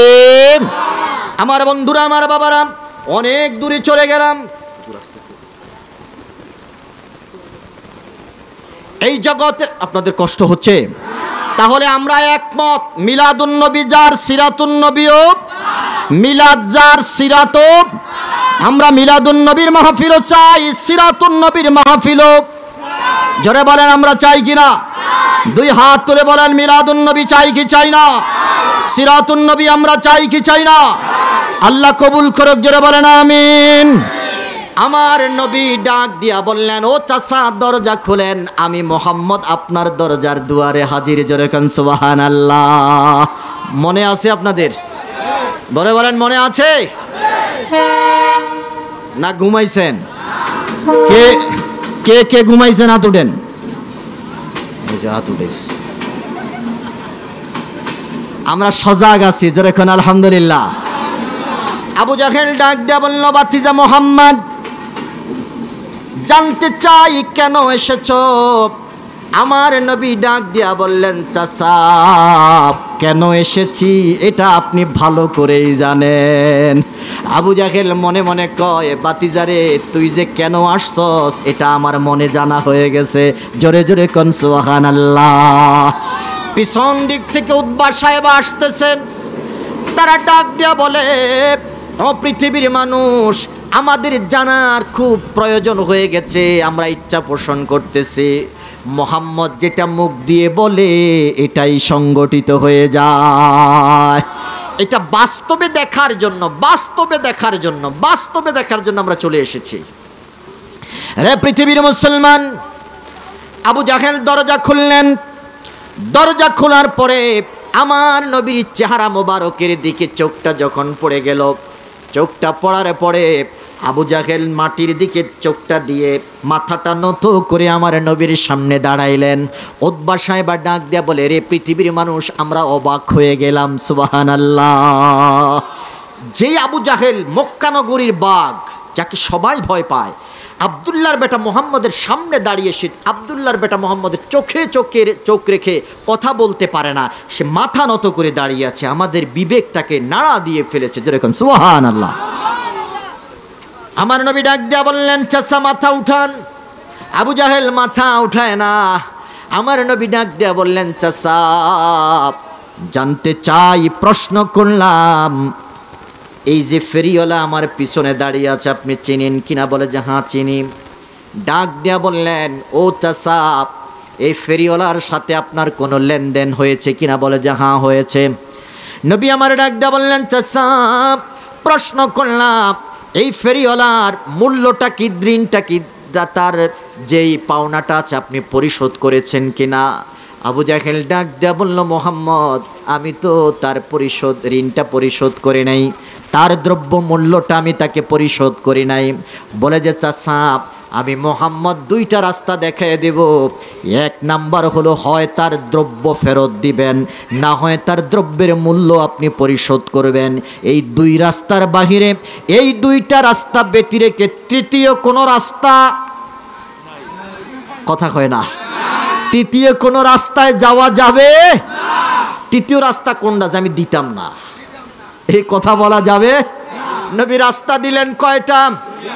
উতবা সাহেব পাতি নেতারা খোসা মারে, দেখ আব্দুল্লাহর বেটা মোহাম্মদ কত গরম। আমরা আজকে প্রমাণ করতে এসেছি যে মুখ দিয়ে যেটা বলেছে এটা করতে পারে কিনা। সুবহানাল্লাহ কয় না? বলেন নবীর পাওয়ার আছে কি নাই? আছে। রে পৃথিবীর মুসলমান, আবু জাহেল আর একটা কথাও বলল না। একটা কথা না বলে ঘরের ভিতরে থেকে, কামরার ভিতরে থেকে ওই ছোট্ট পুটলিটা নিয়ে আসলো, যেখানে কানের দুল আছে, নাকের ফুল আর গলার হার সহ বিভিন্ন কসমেটিক্স রয়েছে। ওই পুটলিটা এনে আমার নবীর হাতে দিতে চাইল। নবী আমার ডাক দেয়া বললেন, চাচা আমার হাতে নয়, যার উপরে আপনি জুলুম করেছেন ওই মাজলুম ব্যক্তি ফেরিওয়ালার হাতে তার পাওনাটা পরিশোধ করে দেন। নবীর এই কথা শোনার পরে আবু জাহেল ফেরিওয়ালাকে ডেকে এনে তার হাতে যখন এই পণ্যটা তুলে দিল, আমার নবী ডাক দিয়া বললেন, রে ফেরিওয়ালা, আবু জাহেল তো একটা বাটপার, তাড়াতাড়ি খুললা দেখ সব ঠিক আছে নি। আমারও যদি সামর্থ্য থাকতো, আমি যদি জানতাম ইলিশ মাছের পেটের ভিতরে কাঠি থাকে, আমি কি এটার আস্তা আনতাম? ওরে কথা কয় না, আমি তো এটার কাইটটা টুকরা টুকরা করে আনতাম। কথা বলে না। নবী আমার ডাক দেয়া বললে, এটা তো বাটপার, ভালো মতো খুলে দেখ, দেখ তোর সব কিছু ঠিক আছে কিনা। যদি খুলে রেখে দেয়, ফেরিওয়ালা গাট্টিটা খুললেন, পুটলিটা খুলল। খোলার পরে গুনে গুনে দেখলো যা নিয়েছে হুবহু তাই ফেরত দিয়েছে। জোরে জোরে কোন সুবহানাল্লাহ। নবীর বরকতে। কার বরকতে? আমার নবী ডাক দেয়া বললেন, চাচা আমি চলে গেলাম। আবু জাহেল মাথা নত করে একটা বারের জন্য আমার নবীর চেহারা মোবারকের দিকে তাকাইলেন না। প্রশ্ন করবেন, হুজুর কেন তাকান নাই? এটার দুইটা কারণ। কয়টা? মুহাদ্দিসিনে কেরাম ব্যাখ্যা করেছেন, কারণ হলো দুইটা। এক নাম্বার হলো, আমার নবীকে রুউব দিয়েছেন কে? বুখারী শরীফ, ইমাম বুখারী হাদিস নকল করেছেন, নবীকে আল্লাহ অতিরিক্ত কয়টা জিনিস দিলেন? এক নাম্বার হলো রুউব, নুসিরতু বির-রুউবি মাসিরাতাশ শাহর। আমার নবীর মধ্যে এমন একটা হুঙ্কার, এমন একটা ভয় আমার আল্লাহ দিয়ে দিয়েছেন, ওই যে বানাইছে টয়লেট, তারা দূর থেকে দেখে এটা বাতের পাতিলা। মেসওয়াক করে খেজুর গাছের ঢাল দিয়ে, তারা দূর থেকে দেখে আস্তা খেজুর গাছ দিয়ে দাঁত ব্রাশ করে। এটার নাম হলো রূপ। এটার নাম কি? এক মাস দূরত্বের পথের দূরত্বে যদি কোনো বাতিল থাকে, আর আমার নবী যদি এই জায়গায় থাকেন, এমন একটা জায়গায় যদি বাতিল থাকে, কাফের মুশরিক থাকে, যে তার কাছে যেতে 1 মাসের সময় লাগবে, ওখান থেকে যদি আমার নবীর সাউন্ড সে শুনে, সাথে সাথে তার অন্তরে ভূমিকম্প আরম্ভ হয়ে যাবে। এই মুআজিজা, এই শক্তি আমার নবীকে দিয়েছে কে? এটা হলো 1 নম্বর কারণ। 2 নম্বর কারণ হলো, উতবা সাহেবা সহ পাতি নেতারা আমার নবীর সামনে এসে আবু জাহেলের সামনে এসে ডাক দিয়া বলে, আবু জাহেল, প্রশ্ন করলাম, আমাদের প্রশ্নের জবাব তুমি দিবা। ও আবু জাহেল, তোমাকে এত বড় নেতা আমরা মানি, তোমাকে স্যালুট জানাই। তোমাকে দেখলে আমরা বসা থেকে দাঁড়িয়ে যাই। তোমাকে দেখলে আরবের মানুষগুলো থরথর করে কাঁপে। তোমাকে এত সম্মান জানাই, এত ভালো মনে করি, তুমি একজন বিজ্ঞ লিডার। কিন্তু প্রশ্ন করলাম রে আবু জাহেল, আব্দুল্লাহর বেটা মুহাম্মদের সামনে কেন তুমি মাথা নত করে দাঁড়িয়ে রইলা? তার একটা কথার প্রতিবাদ তুমি করলা না। আমরা তো বড় আকর্ষণ নিয়ে, বড় স্বাদ নিয়ে মুহাম্মদের পিছনে পিছনে আসলাম যে মুহাম্মদ কইছে এই মাজলুম ব্যক্তির সম্পদটা উদ্ধার করে দিবে। মুহাম্মদ বলেছে তার সম্পদ, এই ফেরিওয়ালার সম্পদটা উদ্ধার করে দিবে। আমাদের ইয়াকিন মুহাম্মদ যা বলে তাই করে ছাড়ে। আমরা দেখতে চাইলাম আজকে আব্দুল্লাহর বেটা মুহাম্মদ তোমার সাথে কুলাইয়া উঠতে পারে কিনা। তবে আমাদের ইয়াকিন আরো মজবুত হয়ে গেল যে আব্দুল্লাহর বেটা কোনোদিন কইছে কথা ফিরে না। সুবহানাল্লাহ কয় না? সে যা বলে তাই করে, এটাই বাস্তব কথা। কোন ঠিক কিনা? আমার বন্ধুরা, আমার বাবারা, এবার আবু জাহেল প্রশ্নের জবাব দিল। প্রশ্নটা কি? তুমি কেন তার চোখে চোখ রেখে কথা বললা না? তুমি কেন তার প্রতিবাদ করলা না? তুমি কেন তার বিরুদ্ধে হুঙ্কার ছাড়লা না? আবু জাহেল ডাক দিয়া বলে, রে মক্কার কাফেরেরা শুনে নাও, রে আমার দলের লিডাররা শুনো। আব্দুল্লাহর বেটা মুহাম্মদ যখন দরজায় করাঘাত করলো, যখন কড়াটা নাড়তে শুরু করলো, তখন থেকে আমার কলিজা কাঁপতেছিল। সুবহানাল্লাহ কয় না? কিন্তু যখন দরজাটা খুললাম, খোলার পরে আমি দেখতে পাইলাম আব্দুল্লাহর বেটা মুহাম্মদের পিছনে একটা অজগর সাপ হা করে আমার দিকে তাকায় রইছে। ওরে সুবহানাল্লাহ, এত আস্তে কইলেন, আরো জোরে বলেন আল্লাহু আকবার। আমার আল্লাহ ডাক দিয়া বলে, ইন্নাল্লাযীনা ইউযুনাল্লাহা ওয়া রাসূলাহু লাআনাহুমুল্লাহু ফিদ দুনিয়া ওয়াল আখিরাহ ওয়া আ'আদ্দা লাহুম আযাবাম মুহিনা। আল্লাহ রাব্বুল আলামিন ডাক দিয়া বলে, শোনো পৃথিবীর মানুষেরা, যারা আমি আল্লাহর সাথে বিরোধিতা করে, আমার নবীর সাথে বিরোধিতা করে, লাআনাহুমুল্লাহু ফিদ দুনিয়া ওয়াল আখিরাহ, দুনিয়া কি আখিরাত উভয় জগতে লানত দিবেন কে? আবু জাহেল এত বড় নেতা, অথচ তার পাতি নেতাদের কাছে সে আজকে হার মেনে গেল। কথা বলেন ঠিক কিনা? আবু জাহেল বলে, মুহাম্মদের পিছনে আমি দেখতে পেলাম দুই রাওয়াতে দুইটা কথা এসেছে। এক রাওয়াতে এসেছে অজগর সাপ, আরেক রাওয়াতে এসেছে মাদি উট, খুব শক্তিশালী। এটা আমার নবীর পিছনে হা করে দাঁড়িয়েছে আর হুঙ্কার ছাড়তেছে, এ আবু জাহেল, আমার নবীর সাথে যদি বেয়াদবি করো, খালি নিঃশ্বাস একটা টান দিব, টানের সাথে পেটের ভিতরে চলে যাবি। ওরে এত আস্তে বলেন সুবহানাল্লাহ, চিল্লায়া বলেন আল্লাহু আকবার। আমার নবীর পাওয়ার আছে কি নাই? দিয়েছে কে? আবু জাহেল কয়, এই সাপ দেখার পরে আমার সাহসে কুলাই না দ্বিতীয়বার আমি মুহাম্মদের চেহারার দিকে তাকাই। কারণ নবীর মুহাম্মদের চেহারার দিকে তাকাই। আল্লাহু আকবার কোন? আমি বলতেছিলাম নবী যা বলে তাই করে। মনে আছে হুদাইবিয়ার কথা? কাফেরদের মনের ভিতরে ইয়াকিন, মুহাম্মদ যদি মক্কা জয় করার জন্য, যুদ্ধ করার জন্য যদি অভিপ্রায় প্রকাশ করে, মুহাম্মদ যা বলে তাই হয়ে যায়। এই জন্য ডাক দিয়া বললেন, ও মক্কার কাফেরেরা শোনো, মুহাম্মদ যদি এমন কথাই বলে থাকে তাহলে যুদ্ধ নয়, মুহাম্মদের সাথে তোমরা সন্ধিতে আবদ্ধ হও। জোরে কান সুবহানাল্লাহ। তাদের ইয়াকিন যুদ্ধ করে মুসলমানের সাথে পারা যাবে, তার কারণ তারা জিহাদের ময়দানে তরবারি ভেঙে গেছে। মুসলমানের জিহাদের ময়দানে তরবারি ভেঙে গেছে, তারপরে খেজুর গাছের ঢাল লইয়া জিহাদ শুরু করেছে। দেখা যায় তরবারি কি কাটা কাটে, খেজুর গাছের ডাল আরো বেশি কাটে। ওরে সুবহানাল্লাহ কয় না? মুসলমান এমন জাতি, তার যার ঢাল ভেঙে গেছে, এখন দেখলো যে দুর্গের কপাট, দুর্গটা কি হুজুর? দুর্গের কপাট, খায়বারের দুর্গের গেট, যেটা গেট বুঝেন তো আপনারা, ঢাকা শহরে বাসার বাড়িতে গেট আছে না, এমন একটা গেট হযরতে আলী রাদিয়াল্লাহু তাআলা আনহু, ডাল ভেঙে গেছে, এখন ডাল হিসেবে কি ব্যবহার করবেন? ওই খায়বার দুর্গের গেটটা এক হাতে টান দিয়ে সাথে সাথে নিয়ে এসেছেন। আরো জোরে বলেন আল্লাহু আকবার। এই দুর্গের গেটটা উনি ঢাল হিসেবে ব্যবহার করলেন। আল্লাহু আকবার। আমার নবীটা 80 মণ ওজন। আল্লাহু আকবার। আমার নবী বললেন, ও আলী, আমি শুনছি গতকালকে নাকি তুমি খাইবার যুদ্ধের গেটটারে যুদ্ধের ঢাল বানাইছো। কয় ইয়া রাসূলুল্লাহ, কথা তো সত্য। একটু বলেই ফেললেন যে আমি এমন মানুষ, বুঝাইতে চাইলেন যে খাইবার যুদ্ধের গেট এটা আমার কাছে কিছুই না। এটা সুবহানাল্লাহ কয় না? নবী কয় তাই নাকি? বলে যে হ্যাঁ আলী, যাও দেখি এবার একটু খাইবার যুদ্ধের এই 80 মণ ওজনের গেটটা একটু আমার কাছে আনো। আলী মনে করছে গতকালকে এটা আমি এক হাতে লাড়াইছি, মানে সরকির মতো ঘুরাইছি। সুবহানাল্লাহ কয় না?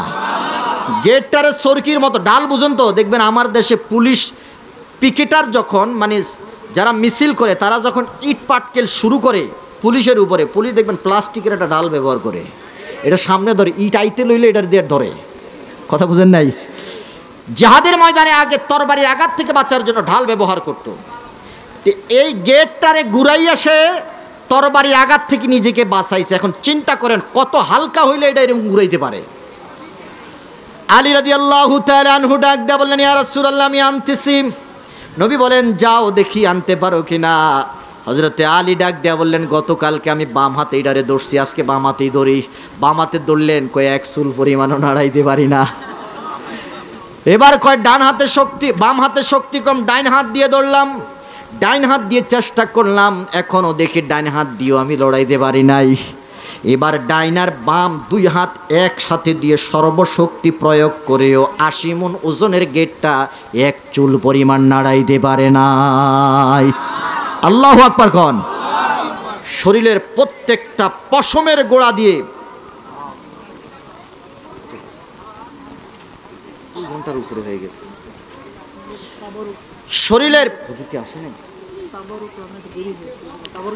শরীরের প্রত্যেকটা পশমের গোড়া থেকে ঘাম বের হয়ে গেছে। সুবহানাল্লাহ। এবার বলেন, আলী রাদিয়াল্লাহু তাআলার আনহুর মনটা খুশি না একটু বেজার হয়ে গেছে? গতকালকে এটারে এমনভাবে ঘুরাইছি, আজকে এক চুলো লড়াইতে পারি নাই। নবী আমারে ডাক দিয়া বললেন, আলী, গতকালকে তুমি তোমার শক্তি দিয়ে যুদ্ধ করো নাই, গতকালকে তুমি যে যুদ্ধ করেছ এই শক্তিটা দিয়েছে তোমাকে কে? সুতরাং ইয়াকিন, বিশ্বাস, মুসলমানকে সাহায্য করে কে? আল্লাহ। এবারে ডাক দিয়া বললেন, মুসলমানদের সাথে সন্ধিতে আবদ্ধ হও, মুসলমানের সাথে জিহাদ করা যাবে। এবারে এক লোক চলে আসলো, পরবর্তীতে তিনি মুসলমান হলেন। আমার নবীকে ডাক দেয়া বলল, মুহাম্মদ, আমি বলতে চাই এই জগতের মধ্যে তোমার পূর্বে আরবের মধ্যে এমন কোন সন্তান জন্ম নেয় নাই যেই সন্তান তার কওমের লোকদেরকে ধ্বংস করতে চায়। তুমি একমাত্র লোক যে তুমি তোমার কওমের লোকদেরকে ধ্বংস করতে চাও, মেরে ফেলতে চাও। আমার নবী ডাক দিয়া বললেন, তোমরা ইসলামের পতাকায় চলে আসো, আমি একটা মানুষকেও হত্যা করব না। জোরে কান সুবহানাল্লাহ। ইসলামের কালিমা গ্রহণ করো, বাইতুল্লাহ আল্লাহর ঘর থেকে মূর্তি সরায় ফেলো, কারণ এই ঘর মালিক কে? জোরে বলেন, এই ঘরের মালিক। ইন্না আউওয়ালা বাইতু বুদিআ লিন-নাস, মানুষদের জন্য সর্বপ্রথম জমিনে ঘর বানাইছেন মালিক কে? এই ঘরের মধ্যে মূর্তি থাকতে পারবে? এবার সিদ্দিক আকবর ডাক দিয়া বললেন, রে কাফেরের বাচ্চা, কার সাথে কথা বলো? চিন্তা করে হুঁশ রেখে কথা বলো। আল্লাহু আকবার। তুমি জানো না আমাদের হৃদয়ের স্পন্দন, আমাদের হার্ট, আমাদের কলিজা মুহাম্মাদুর, আমরা আমার নবীকে কত ভালোবাসি তোরা জানিস না। সুবহানাল্লাহ। আমার নবীর সাথে কথা বলতে হলে আদব রক্ষা করে কথা বলতে হবে। সুবহানাল্লাহ কয় না? আদব রক্ষা করা, নবীর সাথে আদব রক্ষা করে কথা বলা নির্দেশ কার? আমি আজকে সেদিকে যাব না। সূরা হুজরাত আমার নবী আল্লাহ নবীর শানে নাজিল করেছেন, জোরে খান সুবহানাল্লাহ। ওদিকে গেলে অনেক সময় ব্যয় হয়ে যাবে। ও মুসলমান, সিদ্দিক আকবর বললেন, আবার যদি ফের আমার নবীর সাথে বেয়াদবি করো, আমি সিদ্দিক আকবর আবু বকরের তরবারি তোর জন্য উন্মুক্ত, এক আঘাতে তোর বডি থেকে কল্লা আলাদা করে দেব। আল্লাহু আকবার বলেন। এরপরে দেখেন ওই কাফেরের বাচ্চা, তিনি পরবর্তীতে মুসলমান হয়েছেন। তিনি ডাক দিয়া বললেন, যখনই আমার নবীর সাথে কথা বলেন, নবীকে এইভাবে টাচ করে কথা বলেন। আমাদের সমাজেও কিছু মানুষের একটা স্বভাব আছে, কথা বলে আর খালি এরকম গুতায়, সিনার মধ্যে এরকম ধাক্কায়, কথা কন না কা, এরকম মানুষ আছে না? ওনার এই অভ্যাসটা ছিল। এই অভ্যাসটা থাকার পরে হযরতে মুগীরা ইবনে শুবা রাদিয়াল্লাহু তাআলা আনহু তিনি ইসলাম গ্রহণ করেছেন। তিনার এক আজব কাহিনী, নবীর মিলাদের কাহিনী শুনে তিনি ইসলাম গ্রহণ করছেন। আরো জোরে কন না সুবহানাল্লাহ। তিনার ইসলাম গ্রহণের কাহিনী শুনলে অনেক সময় লাগবে, আমি শুধু এতটুকুই বলে যাই। তিনি শুনেছেন ইহুদি পাদ্রীদের মুখ থেকে তাওরাতের মধ্যে আমার নবীর মিলাদের কথা এসেছে। সুবহানাল্লাহ কয় না?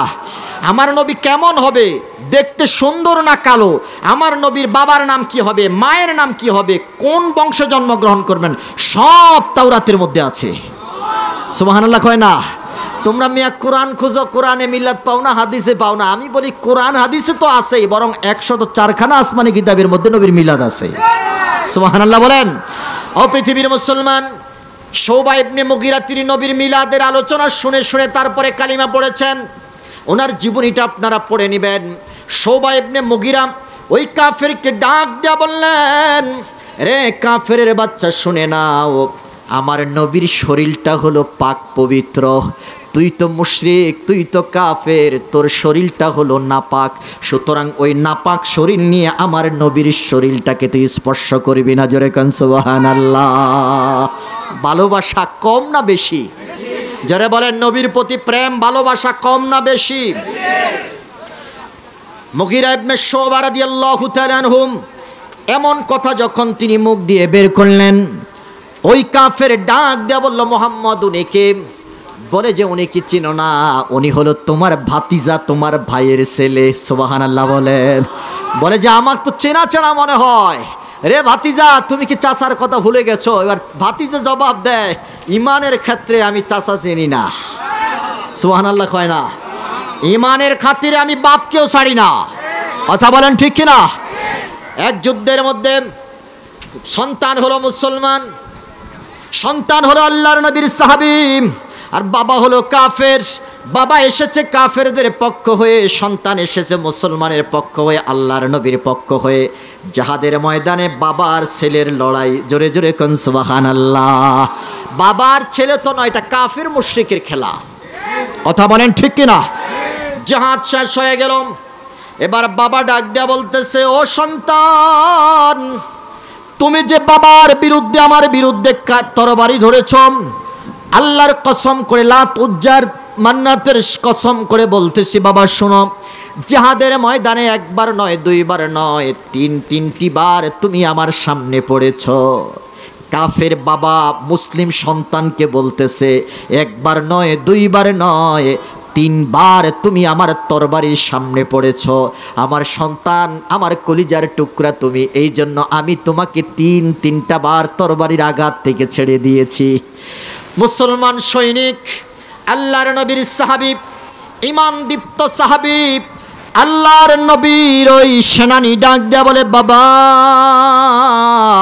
তুমি তো আমাকে 3টি বার ছেড়ে দিয়েছ বাবা, খোদার কসম করে বলতেছি, আমি সন্তানের সামনে তুমি বাবা যদি একটা বার পড়তা, আমি সন্তান তরবারি দিয়ে তোমার কল্লা আলাদা করে ফেলতাম।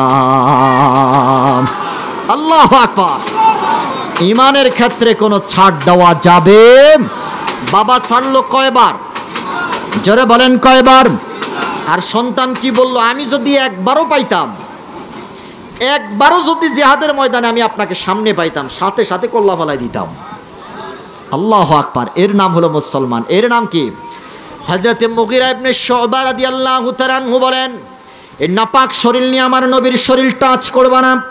দ্বিতীয়বার ফের যদি আমার নবীর শরীর টাচ করো, কি চাচার, কি ভাতিজা, কি বাবা আর কি সন্তান, তরবারির আঘাত করে তোমার কল্লা বডি থেকে আলাদা করে দিব।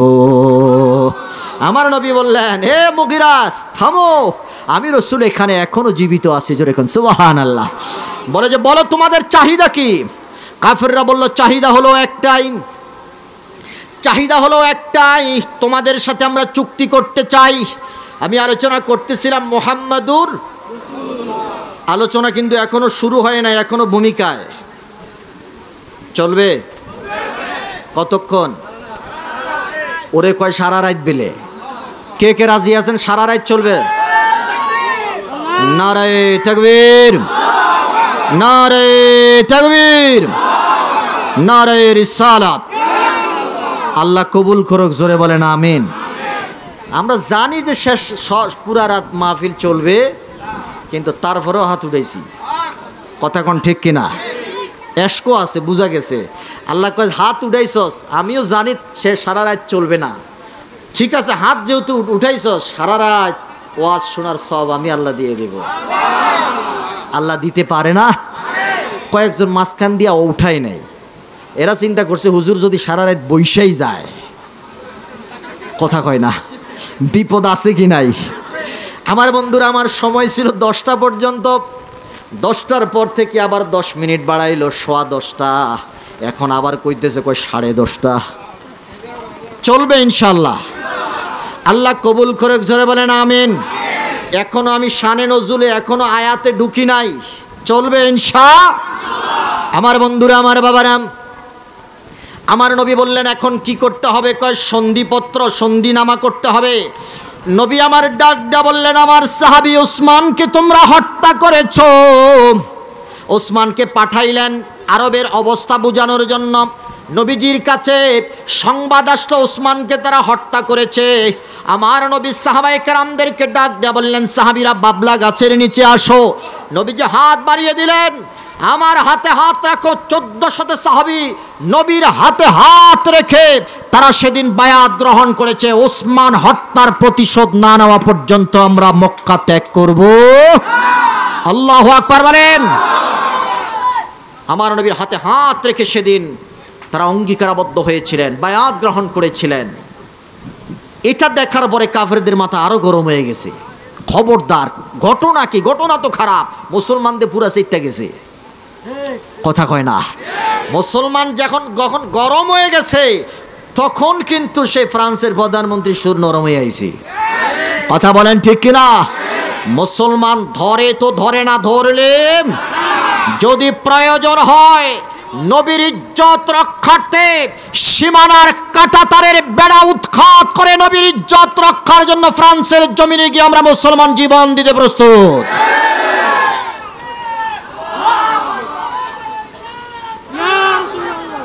আমার বন্ধুরা, আমার বাবারা, এটার নাম হলো মুসলমান। ধরে তো ধরে না, ধরলে ছাড়বে না। আমার বন্ধুরা, আল্লাহর নবী বললেন ওসমান হত্যার প্রতিশোধ না নেওয়া পর্যন্ত আমরা এখান থেকে যাব না। আরবের লোকেরা বলল ওসমানকে হত্যা করা হয় নাই, ওসমানকে ছেড়ে দেওয়া হয়েছে। দেখতেছেন ওসমান হেসে হেসে নবীর দরবারে আগমন করতেছে। জোরে কোন সুবহানাল্লাহ। ওসমানকে দেখার পরে সব রাগ ঠান্ডা হয়ে গেল। নবী বললেন এবার থামো, থামো, আমি রাসূলুল্লাহ সিদ্ধান্ত দেব। এখন চুক্তিনামা হচ্ছে। চুক্তিনামার মধ্যে লেখা হলো মিন মুহাম্মাদুর রাসূলুল্লাহ, মুহাম্মাদুর রাসূলুল্লাহর পক্ষ থেকে, মুসলমানদের পক্ষ থেকে সিগনেচার দিবেন আমার নবী, আর কাফেরদের পক্ষ থেকে সিগনেচার দিবেন একজন। এখন কাফেররা ডাক দিয়া বললেন মুহাম্মাদের পক্ষ থেকে, মুহাম্মাদুর রাসূলুল্লাহর পক্ষ থেকে এই কথাটা যখন লেখা হলো মুহাম্মাদুর রাসূলুল্লাহ, এটা যখন লেখা হলো কাফেররা আপত্তি জানালো, মুহাম্মদ আমরা তো তোমাকে রসুল মানি না। যদি রসুলই মানি তাহলে তো সন্ধিরই কোনো প্রশ্নই আসে না। কথা কোন ঠিক কিনা? তোমাকে তো আমরা রসুল মানি না, তাইলে কি করতে হবে? হযরতে আলী কিন্তু লিখে ফেলাইছে। মুসলমানদের পক্ষে লিখতেছেন কে? আলী, আলী, আলী, শেরে খোদা আলী, সুবহানাল্লাহ। আলী কিন্তু লিখে ফেলেছেন। এবার আমার নবী ডাক দিয়া বললেন তাহলে কি লেখা হবে? আপনি লেখেন মিন মুহাম্মদ ইবনে আব্দুল্লাহ, আব্দুল্লাহর বেটা মোহাম্মদের পক্ষ থেকে রসুলুল্লাহ কেটে দিতে হবে। আমার নবী ডাক দেয়া বলেন, ও আলিম, রসুলুল্লাহ কেটে দাও। রসুলুল্লাহ কেটে ওখানে ইবনে আব্দুল্লাহ লাগায় দাও। আলী ডাক দেয়া বললেন, না নবী, আপনি আল্লাহ পাকের পক্ষ থেকে রসুল, কোনো সন্দেহ নাই। আপনি যে আল্লাহ পাকের রসুল, ওই রসুলকে তো আমি ঈমান হিসাবে মানি, ওই রসুলকে আমি বিশ্বাস করি, ওই রসুলকে আমি ভালোবাসি। এই রসুলুল্লাহর রিসালাতকে টিকিয়ে রাখার জন্য আমি আলী প্রয়োজনে নিজের জীবনও দিতে পারি। ইয়া রাসূলুল্লাহ, আপনি দায়িত্ব থেকে আমাকে অব্যাহতি দেন। ও নবী, এই দায়িত্ব থেকে আমি আপনার কাছে পানাহ চাচ্ছি। ও নবী, আমি রসুলুল্লাহ কাটতে পারবো না। নবী আমার ডাক দিয়া বললেন, আলী রে, আমার কাছে দাও। আমার নবী কেটে দিলেন। কাটার পরে ডাক দিয়া বললেন, ও আলী, এবার লেখো। আলী কই, ইয়া রাসূলুল্লাহ, আমাকে মাফ করবেন। আপনি নিজ হাতে লেখেন। আমার নবী নিজ হাতে লিখলেন, মিন মুহাম্মদ ইবনে আব্দুল্লাহ। আল্লাহ রাব্বুল আলামিন ডাক দিয়া বলেন, নবী, তারা রসুলুল্লাহ কেটে দিল, রসুলুল্লাহ কেটে দিল, মুহাম্মাদুর রসুলুল্লাহ তারা মানে না, তারা সন্ধিপত্র থেকে এটা কেটে দিল। আমি আল্লাহ এই মুহাম্মাদুর রসুলুল্লাহ এমন সিস্টেম করে দিলাম, কিয়ামত পর্যন্ত যত মানুষ পৃথিবীতে আসবে, আপনার যত উম্মত পৃথিবীতে আসবে, তারা সবাই এই মুহাম্মাদুর রসুলুল্লাহর তেলাওয়াত করবে। আল্লাহু আকবার বলেন। এবার বলেন দেখি, হুদাইবিয়ার ময়দানে যেই সন্ধিটা হয়েছিল, ওই সন্ধিপত্রটা কি এখন দুনিয়াতে আছে? যারা বলেন আছে। কিন্তু কোরআনের মধ্যে সূরা আল ফাত আছে কি নাই? ওই সূরার মধ্যে আল্লাহ রাব্বুল আলামিনের পক্ষ থেকে মুহাম্মাদুর রাসূলুল্লাহ এই আয়াত আছে কি নাই? কিয়ামত পর্যন্ত থাকবে কি থাকবে না? সন্ধিপত্র কিন্তু এখন, কিন্তু মুহাম্মাদুর রাসূলুল্লাহ আছে কিনা? আমার আল্লাহকে, ও নবী, এটা দুনিয়ার মধ্যে আমি প্রতিষ্ঠিত করে দিলাম। জোরে এখন সুবহানাল্লাহ। এবার আমি বলতে চাই, কাফির মুশরিকরা যখন দেখলো মুহাম্মাদুর রাসূলুল্লাহ কেটে দিল, এবার বলেন ওমরের মনে রাগ না খুশি? আলীর মনে রাগ না খুশি? সমস্ত সাহাবায়ে কেরাম জিদের বশীভূত হয়ে অগ্নিশর্মা হয়ে দাঁড়িয়ে রইল। আমার নবীর শানে বেয়াদব, এটা কিভাবে মানা যায়? কিভাবে এটা সহ্য করা যায়? এটা মানা যায় না। কিন্তু নবী তো উপস্থিত, নবীর সামনে বেয়াদবি করা যাবে? আল্লাহ বলেছেন, লা তারফাউ আসওয়াতাকুম ফাওকা সাউতিন নবী, আমার নবীর সামনে তোমাদের ভলিউম, কথার ভলিউম বাড়ানো যাবে? উঁচু বাক্যে নবীর সামনে কথা বলা যাবে? কার নির্দেশ? যারা বলেন কার নির্দেশ? সাহাবায়ে কেরাম চুপসে দাঁড়িয়ে রইলেন। আমার আল্লাহ কোরআনের আয়াত নাজিল করে দিলেন, ও নবী, আপনার সাথে তারা যে বেয়াদবি করলো তাও আমি দেখলাম, আর আপনার সাহাবীদের মনের অবস্থাও আমি দেখতেছি। আল্লাহু আকবার। তারা যে এখন নরম নয়, তারা এখন বড়, কথা কয় না, নবীর শানে বেয়াদবি করছে, তারা নরম থাকতে পারে? তাদের ভিতরে আগুন জ্বলতেছে। কথা বলেন ঠিক কিনা? আমার আল্লাহ কোরআনের আয়াত নাজিল করে দিলেন, মুহাম্মাদুর রাসূলুল্লাহ ওয়াল্লাযীনা মাআহু আশিদ্দাউ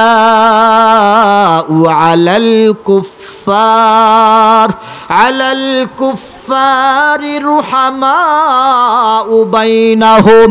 ও নবী, আপনি মুহাম্মদ আল্লাহ পাকের রসুল, আমি মাওলার রসুল, কোনো সন্দেহ? আপনার সাথী যারা আছেন তারা কাফেরদের ব্যাপারে এখন বড় গরম, আর নিজেদের ব্যাপারে বড় নরম। নিজেদের ব্যাপারে বড় নরম। কোরআনের আয়াত নাজিল করে দিলেন, এখন মুহাম্মদ যে আল্লাহ পাকের রসুল, এটা আমাদের প্রমাণ করা দরকার আছে কি নাই? আলোচনা শুরু। আছেন তো সবাই ইনশাআল্লাহ? এবার আমার নবীর মুহাম্মাদুর, এই মুহাম্মদ কবে থেকে মুহাম্মদ, কবে থেকে আমার নবী নবী বলেন?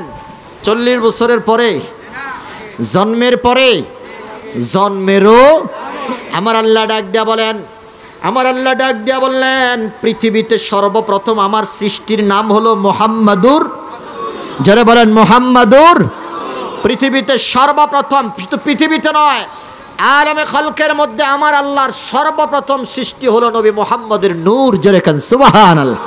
এই জন্য আমার নবী বলেন লা শারীকা লাহু অবিযালিকা উমিরতু ওয়া আনা আউয়ালুল মুসলিমিন। আমি হলাম সর্বপ্রথম মুসলমান, আল্লাহকে স্বীকৃতি দিয়েছে। জোরে কান সুবহানাল্লাহ। এবার প্রশ্ন জানতে চাই, পৃথিবীর জমিনের মধ্যে সর্বপ্রথম মানুষের নাম, পৃথিবীতে সর্বপ্রথম মানুষের নাম কি? আদমু সফিউল্লাহ। আদমু, হুজুরকে নিয়ে আসো, হুজুরকে নিয়ে আসো, 3.5 ঘন্টা হয়েছে। আদমু সফিউল্লাহ পৃথিবীর জমিনের সর্বপ্রথম মানুষ। আর আমার নবী বলতেছেন আমি সর্বপ্রথম মুসলমান। ওর সুবহানাল্লাহ কয় না? এটা আমার কথা, আমার বাবার কথা, কোরআনের কথা। মিয়া ওয়া আনা আউয়ালুল মুসলিমিন, আমি সর্বপ্রথম মুসলমান। তার মানে আল্লাহকে যিনি সর্বপ্রথম আল্লাহকে বিশ্বাস করেছেন, আল্লাহর প্রতি আত্মসমর্পণ করেছেন, তিনি আর কেউ নয়, তিনি মুহাম্মাদুর। আমার আল্লাহ ডাক দেয়া বলে আমি নবীকে সর্বপ্রথম বানাইলাম। সর্বপ্রথম বানানোর পরে এরপরে আমি আরশটা বানাইলাম। আরশটা বানানোর পরে ফাখালাকতুল আরশা আলাল মা, পানির উপরে আমি আরশটা বানাইলাম। আরশটা বানানোর পরে দেখতে পাইলাম আরশটা থরথর করে কাঁপতেছে। এবার আমার আল্লাহ ডাক দিয়া বললেন ফাকাতাবতু আলাইহি লা ইলাহা ইল্লাল্লাহু মুহাম্মাদুর রাসূলুল্লাহ। আমি আরশের গায়ের মধ্যে লিখলাম লা ইলাহা মুহাম্মাদুর, লা ইলাহা মুহাম্মাদুর। এবার আমি জানতে চাই এই যে কালিমাটা লেখা হয়েছে একসাথে না আলাদা আলাদা? আমার দেশে কিন্তু আজকে পাইকারি দরে ফতোয়া যে একসাথে লা ইলাহা ইল্লাল্লাহ মুহাম্মাদুর রাসূলুল্লাহ লেখা শিরক। আপনাদের এই এলাকার মসজিদে কালিমাটা আছে না লা ইলাহা মুহাম্মাদুর? এখন বলেন মসজিদের ইমাম সাহেব তাইলে শিরক করছে? ফতোয়া কি লা ইলাহা ইল্লাল্লাহ মুহাম্মাদুর? এটা একসাথে লেখা যাবে, লেখা শিরিক। এটা হইল পাইকারি দরের ফতোয়া, কথা কয় না। আর আমার আল্লাহ ডাক দিয়া বললেন যখন আরশ কাঁপতেছিল তখন ফাকাতাবতু আলাইহি লা ইলাহা ইল্লাল্লাহু মুহাম্মাদুর। আরশ কাঁপতেছে, আমি যখন এই কালিমাটা লিখে দিলাম আমার নবীর ইজ্জতের খাতিরে আরশটা কম্পন বন্ধ করে দিল। জোরে কোন সুবহান। তখন কি আদম নবী পৃথিবীতে আইছে? আমার নবী আইছে? তখনও মুহাম্মাদুর। ওর জোরে বলে না মুহাম্মাদুর। আমাদের আজকে 29 নম্বর আয়াত সূরা আল ফাতহির প্রথম শব্দটা কি? মুহাম্মাদুর। এবার আমার আল্লাহ ডাক দিয়া বললেন আমি আল্লাহ সুবহানাহু ওয়া তাআলা নবীকে বানাইলাম, মুহাম্মাদুর রাসূলুল্লাহর নূর সৃষ্টি করলাম। মুহাম্মাদের নামটা আমি আরশের গায়ের মধ্যে লেখায় দিলাম, ব্যানার বানিয়ে দিলাম। এবার আমি আদমকে বানাইলাম। আদমকে বানানোর পরে আমার আল্লাহ ডাক দিয়া বললেন আদমের ভিতরে আমি রূহ দিয়ে দিলাম। আমার বন্ধুরা, আমার বাবারা, আদম নবীর ভিতরে রূহ দিয়ে দিলেন। রূহ দেওয়ার পরে আদম নবী চোখ খুললেন। চোখ খোলার পরে তিনি বলেন ফারাফাআতু রাসি, আমি মাথা উঠাইলাম। ফারাআইতু আলা কওয়াইমিল আরশি মাকতুবান লা ইলাহা ইল্লাল্লাহু রাসূলুল্লাহ। জোরে জোরে কোন সুবহানাল্লাহ। সর্বপ্রথম লা ইলাহা ইল্লাল্লাহ মুহাম্মদ দেখা পাইল আরশের গায়ে। 2 নম্বরে আদম নবী, ইমাম বাইহাকি হাদিস নকল করেন, আরশের খুঁটির গায়ের মধ্যে মুহাম্মাদুর। আদম কয় ইয়া আল্লাহ উনি কে? কয় উনি হলেন এমন একজন পার্সন মুহাম্মদ যাকে না বানাইলে আমি তোরে আদম রে বানাইতাম না। সুবহানাল্লাহ কয় না? আর জোরে বলেন আল্লাহু আকবার। আদম নবী কয় জুমার দিন জোহরের পর থেকে আসরের সময় আমি একটু ঘুমাইলাম। হুজুর চলে আসছেন, আমি ছেড়ে দিচ্ছি কথাটা বলেই। আমি ঘুমাইলাম, আল্লাহ আমারে ঘুম পাড়াইলেন। অনেক লম্বা কথা, মুহাম্মাদুর এই কথা একটু বুঝাই দিয়ে যাই। আল্লাহ রাব্বুল আলামিন ডাক দেবেন আদম তুমি ঘুমাও। সময় হলো জোহর, জুমার পর থেকে আসর পর্যন্ত। আদমকে আমি ঘুমাইতেছি। আল্লাহ রাব্বুল আলামিন আমার পাজরের বাম পাজরের হাড় খুলে আমার জন্য আমার জন্য একটা নিয়ামত তৈরি করলেন, সেটার নাম হাওয়া। কথা কয় না, সেটার নাম কি? হাড্ডি দিয়ে বানাইছে। আদম নবী কয় ফাস্তাকাস্তু, আমি ঘুম থেকে উঠলাম, ঘুম থেকে উঠার পর আমি দেখতে পাইলাম আমার পাশে এক অপরূপা সুন্দরী শুয়ে আছে। সুবহানাল্লাহ কয় না। আমি তার দিকে হাত বাড়াইলাম, এত সুন্দর মানুষ। ফেরেশতারা কয় এ আদম থামো, হাত গুটিয়ে নাও। কয় কেন? কয় এখন হাত দেওয়া যাবে না, তার মোহরানা আদায় করো। ওর সুবহানাল্লাহ কয় না। আদম কয় কেন? তারে তো আমার জন্যই বানাইছে, আবার মোহরানা দেওয়া লাগবে কেন? কয় মোহরানা ছাড়া টাচ করা যাবে না। বলে যে আমার কাছে তো টাকা নেই, পয়সা না, আমি মোহরানা কিভাবে দেব? কয় মোহরানা আল্লাহ পক্ষ থেকে আওয়াজ আসলো, ও জিব্রাইল বলো আদমকে বলে দাও মোহরানা স্বরূপ সাল্লি আলা মুহাম্মদ, আমার নবী মুহাম্মদের উপরে দুরূদ পাঠ করতে, ওই দুরূদটাই হয়ে যাবে তার বিবাহের মোহরানা। আর জোরে বলেন আল্লাহু আকবার। 20 মাররা, কয়বার? 20 বার। জোরে বলেন কয়বার? এক রওয়ায়াতে এসেছে 3 বার, আরেক রওয়ায়াতে এসেছে 20 বার। মুহাদ্দিসিনে কেরাম এটা তাতবিক করেছেন, এই 3 বার মোহরানা হইল নগদ। সুবহানাল্লাহ কয় না। 3 বার দুরূদটা কি? নগদ। 3 বার দুরূদের যে কথাটা সেটা নগদ, আর বাকি 17 বার কি? বাকি যে 17 বার রয়েছে এটা বাকি, অর্থাৎ নগদ 3 বার পড়ে দেন, এখন আমার নবীর উপরে দুরূদ পাঠ করেন, তাহলে মোহরানা আদায় হয়ে যাবে। তাহলে দুরূদ পাঠ করবে কার উপরে? মুহাম্মাদুর, আরো জোরে বলেন মুহাম্মাদুর রাসূলুল্লাহ। আদম নবী প্রশ্ন করলেন, ও আল্লাহ মান মুহাম্মদ, এই মুহাম্মদকে? কই মুহাম্মদে? এই মুহাম্মদ ওই মুহাম্মদ যারে বানাইলে তোরে বানাইতাম না, বানাইলে তোরে বানাইতাম না। এবার আদম কয় আমারে বানাইলো, আমার বউরও বানাইলো, এবার বলেন জান্নাতের ভিতরে ঢুকো।